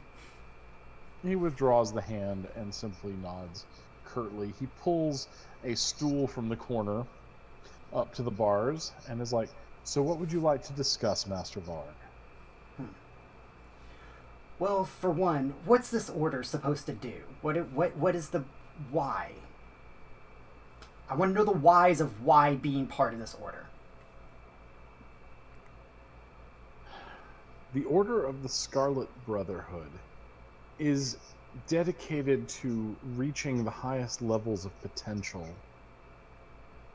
We seek through asceticism, training, and hard work, we seek a purified state of enlightenment in which we may perform the best actions for the world possible. Killing just some random person that you don't know. That's supposed to bring that purity, that enlightenment. I'm just confused here. Forgive me. I'm trying to make sense. I mean, they did try to poison Kara. Like, my friend was almost killed by this. She, like me, is a pawn of a larger order. Have you spoken to her about her order? Not really. She didn't give me a reason to worry about it. We received evidence that she had been tainted by demonic forces. Oh, well, not going to deny that, yes. But and currently... should that demonic force get entry into this world, it would be bad for so many people. So, is it really that bad to kill one person to save thousands? Varg just kind of, makes a side nod and just is like, fair enough, but there are plenty of other things that could be done. Right now, she's getting her exorcism done. We're taking and if the care of it. exorcism doesn't take, what will you do?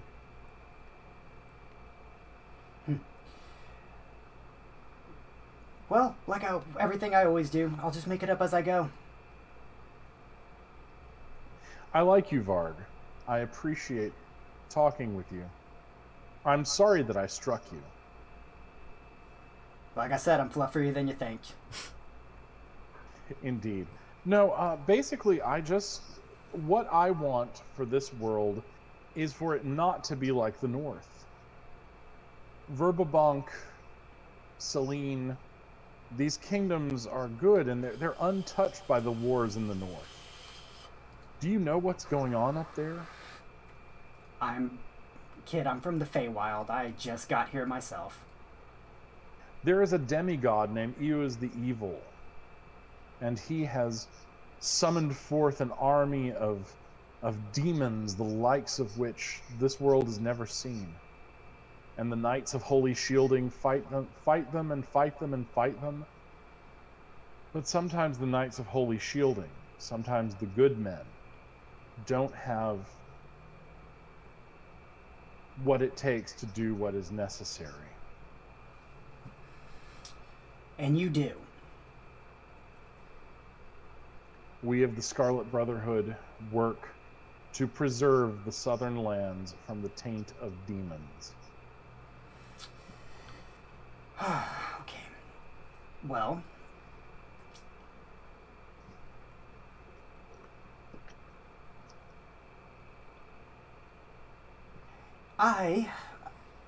I'm not sure how I feel about a kid wasting his life away in a cell because of an order that makes him pretty much try to kill people when there could have been an alternative. Oh, I However, won't be. Our representatives in Verbabank will send the release papers for me.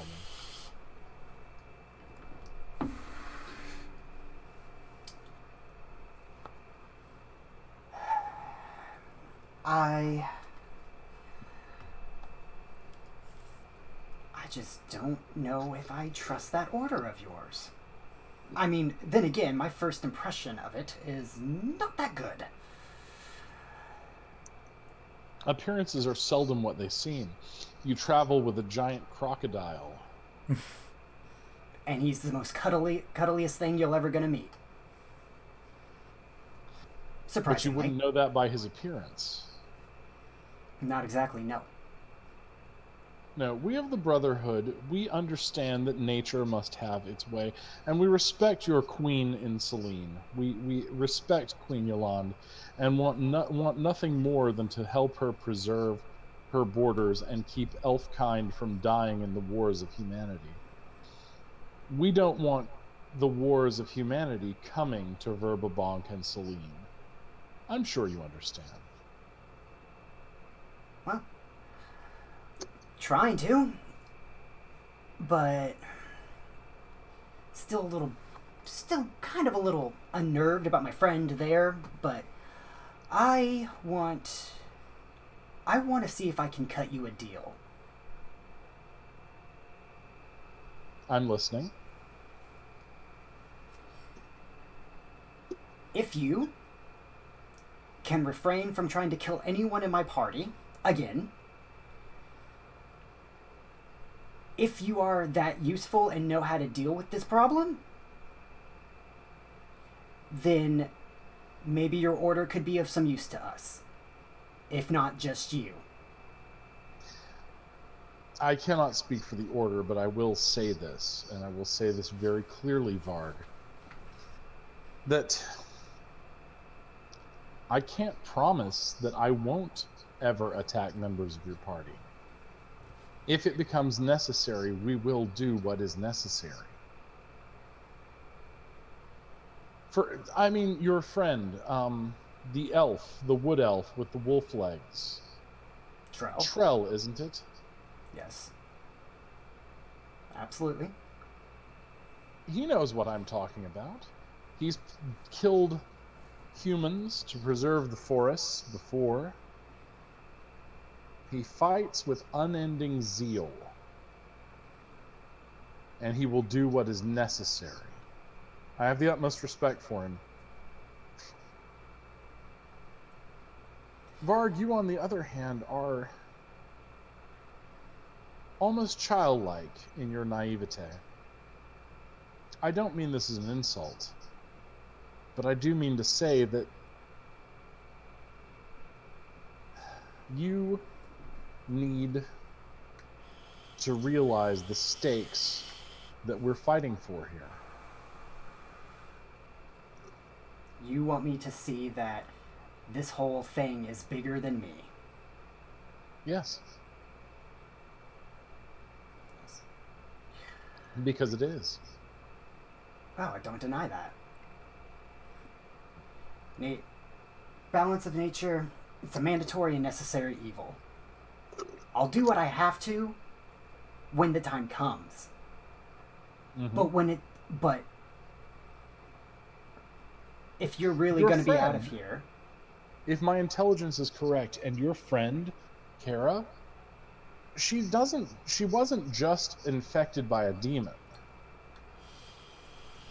You destroyed a cauldron, didn't you? Yeah. Those cauldrons, they're called cauldrons of Orcus. Do you know who Orcus is? Sounds familiar. He's a demon. He's the demon prince of the undead.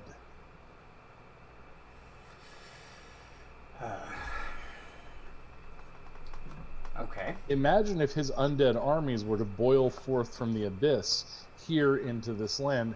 Haven't you seen strange undead things in your travels yet? Oh, I've seen plenty of strange undead things. The bones are kind of tasty, too. just remember, would you like to see those things escape and swarm forth over the hills? You saw the tower to the south of here, the one where all the vegetation and animals have died around it. Yes. Imagine a whole world like that. And tell me what you wouldn't do to stop it.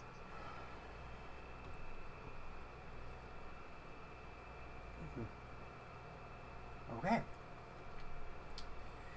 Well, my initial point here was to see if I could kind of help you out a little bit, get you out of this. But if your people are already coming out to get you, sending the forms, that's fine. I understand your situation, but I also can see some alternative in certain things. I don't want to watch a youth rot and waste their life. But you are you. You are what nature intended you to be. So there's that. If it meant avoiding the fate that I have talked about, I would absolutely rot in this cell forever. If you'll pardon me, Varg, I must return to my meditations. You will visit me again, I hope, until they release me. Sure. Long days and pleasant nights. And to you.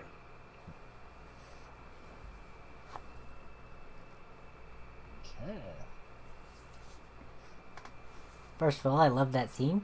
That was great. Lot of Varg character, I guess, development there. Was that development? Yeah. Okay, good. So, well, apart from freeing that horse, Trell definitely needs to sell some of that stuff they got, because good gosh. Well, when we start next time, we will free the horse. Yay! That will be the for opening scene, is blackest magic happening at the stable. Oslin, is there anything you want to do before we wrap it up? No, not at the moment. Okay. I think we can wait until next session. Alrighty. Well, cool.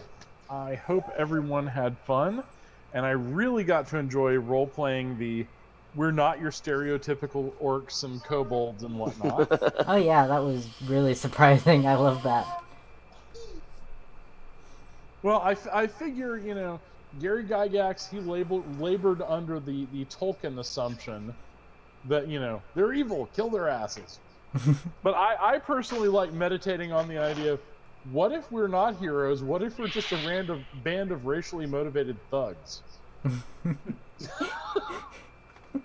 I also like when DMs play with alignments. Like, for example, dragons. Yes. There's the chromatic dragons who are pretty much all in the evil spectrum, and then the metallic dragons.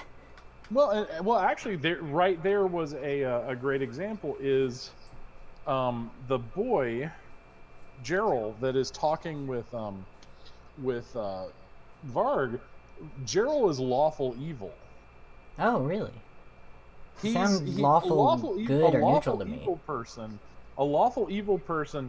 Like, one time in a D&D game, I had this guy named Havelock, and he's one of my favorites. He was one of the Baron's spy masters. And Havelock, the Baron was a lawful good cleric. And Havelock, at one point, takes this prisoner out back and interrogates him, and then kills him, and the guy asks, why?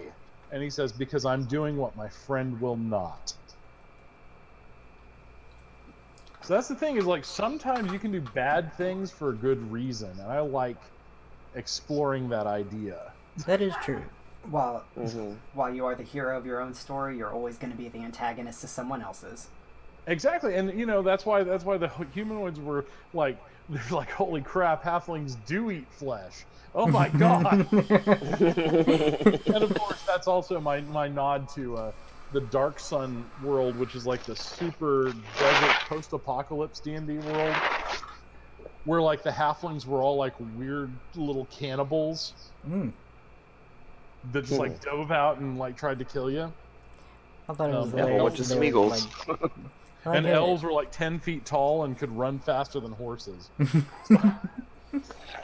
I thought it was hilarious that they were like questioning the relations between Var and Well, see, when you've both got wolf features and all this, and you know they were confused because they've never met anybody like you guys.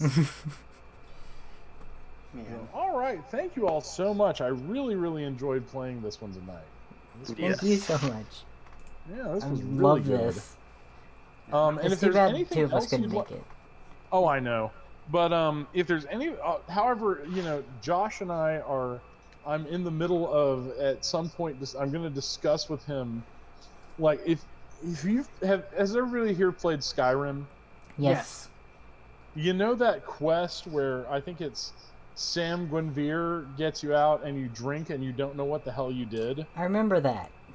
So it's kind of going to be debauchery or something like that. Yeah, and basically it's going to be Arius is going to wake up and try to figure out what him and Chandrel did while they were on this elf wine bender around the Cron Hills.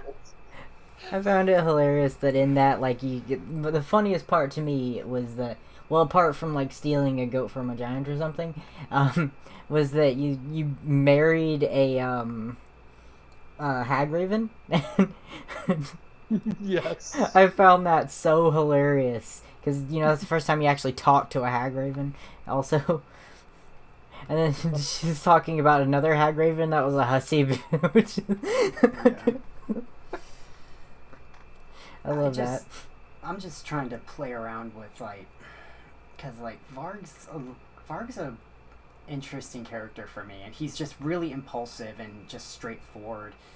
Like normally I have characters that are kind of like reserved and try to be very careful with what they say.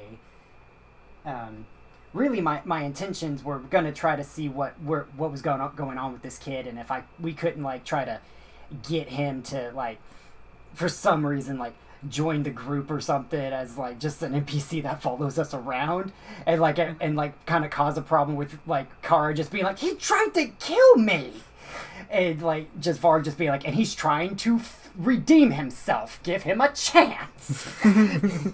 But I just like the idea of like, because like he does believe that nature's balance is mandatory and a necessary evil. He really does. But he also, living in the Feywild, kind of knows that nature's not just always that straightforward. It has alternatives. There's other ways to handle a situation. And he was kind of hoping that the kid would see it that way, but the kid was like, I'm already going to get out of here. Like, no big deal. So Varg's just like, all right, well then, have fun. I love how he mentioned Trell as well and compared him to that situation. That was very interesting. Yeah. The Brotherhood sees all. Well, and that's one of the things. Is like he's not wrong. Like Varg is very naive in the ways of this plane. He's lived his life in the Feywild where everything was pretty was pretty simple in a sense. But I wouldn't say simple. Like everything was illusions and trying to trick you the entire time. Right, but he learned how to handle that situation. He doesn't see this plane as that. He knows it's a different plane. So he's trying to keep himself open to like everything else. He wants to be kind of like he wants to explore it. That, and I followed like it's a very old interesting fairy idea that fairies cannot lie. They can just not tell you stuff, but they can't lie. So, and I always like that because that forces me as playing a fairy to be much more clever if I'm going to manipulate mortals. Yeah. That is more interesting.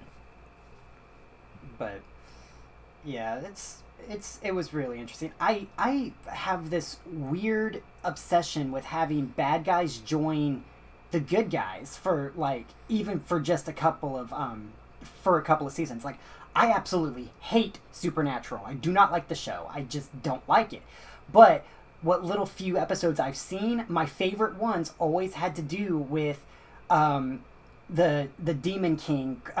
Crowley was his name, I think. I forget, little chubby guy that is always sitting on a throne and really evil. I don't know. I just loved it when he had to join forces with the brothers and had to work with them. And I loved his mom, the witch. She was I loved her character so much. And she always had to do something with them. And like, I just like those kinds of story arcs because I feel like it brings depth to a lot of like evil characters or the villains, so to speak. And you know, and that's kind of the thing is I'm trying to avoid purely black and white villains here. I mean, there are going to be some villains that are just bad. Yeah. Right. But for the most part, like you said, everyone's the hero of their own story. But the antagonist to another. Right. So, you know, I like exploring that, and I like that whole Rashomon effect thing. So yeah, it should be fun. And Yeah. I really didn't expect this almost Hannibal Lecter style scene with you and Gerald in the Yeah, I was cell. I kind of thought about that too. I was just like talking behind bars. I'm surprised this dude didn't just go like, "Hello, Clarice." I don't know, but no, like I just and the fact he's a monk, he has those superhuman kind of skills. Go ahead, Skylar. Yeah. I didn't. I was just giggling. I'm sorry. But No. like I don't know. Just always loved that concept about bad guys. Just always loved that concept. Oh, and another one of my favorite tropes also is like when you get a group of heroes, how much their views can clash with each other's. That eventually, like, one of the good guys ends up becoming one of the villains because they can't agree or something. I don't know how better to explain it. I mean, one way I could explain it is a couple of nights ago I actually had this dream about the Fate roleplay and like what could happen. And Ale always doing what we always discuss, the thing that Ale always would do the right thing. And I just saw him in this situation with everyone else from the Fate game, joining them, and then them going to see some high political figure that everyone else was kind of agreeing with, and like they kind of saw where that person was coming, but Ale saw the evil that it could entail for like the people he would have to care for, and absolutely wreaking havoc on the whole of the city that they were in, just so that way he could destroy their government from just by doing that. Like, and then him actually, and Ale becoming the bad guy towards everyone else. Because he didn't agree. I just always love like character arcs like that. Like I'm just and Fate is nice because it's built for that. And actually, when we come back to Fate, I'm learning a lot about how to run Fate games better. So that's why I kind of took a hiatus from it as well. Right. Ah, okay. But you know, I wanted to do better with it, and you know, like I said, I'm really enjoying this 5th edition game, and I could not run this without you, Skylar. I'm just telling you now, because you really helped me out, and I appreciate it. So, Thank you so much. I tried. you know, I'm sorry it took me like forever to give you permission to change things. It's like I've got like a Lamentations of the Flame Princess game going on. I've got a Rifts game going on. I've got this game going on, and I'm playing on Friday nights with the new GM, and she's doing great, and I'm having fun with that, being a sort of vampire suffragette in 1888 London. But I managed to use history to justify knowing jujitsu. Because there's like pictures of all these women who are they're lobbying to get the vote, right? And so to learn to beat up police officers who tried to arrest them, they learned jujitsu. So there's pictures of these fine Victorian ladies just picking up guys and throwing them. And I'm like, okay, I've got to do this. Just like no way around. And then like Sherlock Holmes also knew jujitsu in the books. So I love that that was a thing. Apparently. yeah, I mean it was like a huge thing, and Teddy Roosevelt actually had his brown belt in judo, which was he actually had one of the founder's students come to the White House and teach him. But Teddy Roosevelt he's like my favorite weird president because like there's evidence that he at some point domesticated a moose. And he would ride this thing. It's not. I was like, surely that's Photoshop, but no, he could ride it. He actually did, and it was fairly. I found out it was fairly common to end up knife fighting a bear No. because guns back then didn't stop the bear. So I'm like, well, sir, that was sporting of you. You gave the bear a chance, but then the other what was he? Oh, he got shot in the chest. And then like finished giving a speech before seeking medical attention Oh wow. while he was president. I'm like, jeez, oh Pete. So and also I'm a huge fan of his because he did spend a whole heck of a lot of time building our national forests. So Ah. I like that anytime too. we have conservation, I'm happy. So. Same. Well, all right, guys. Thank you so much. Thank you Take so care, much. and I will see y'all next time. Have a good week. Bye-bye. You too. Thanks, Bye. yeah. Good night, Chad.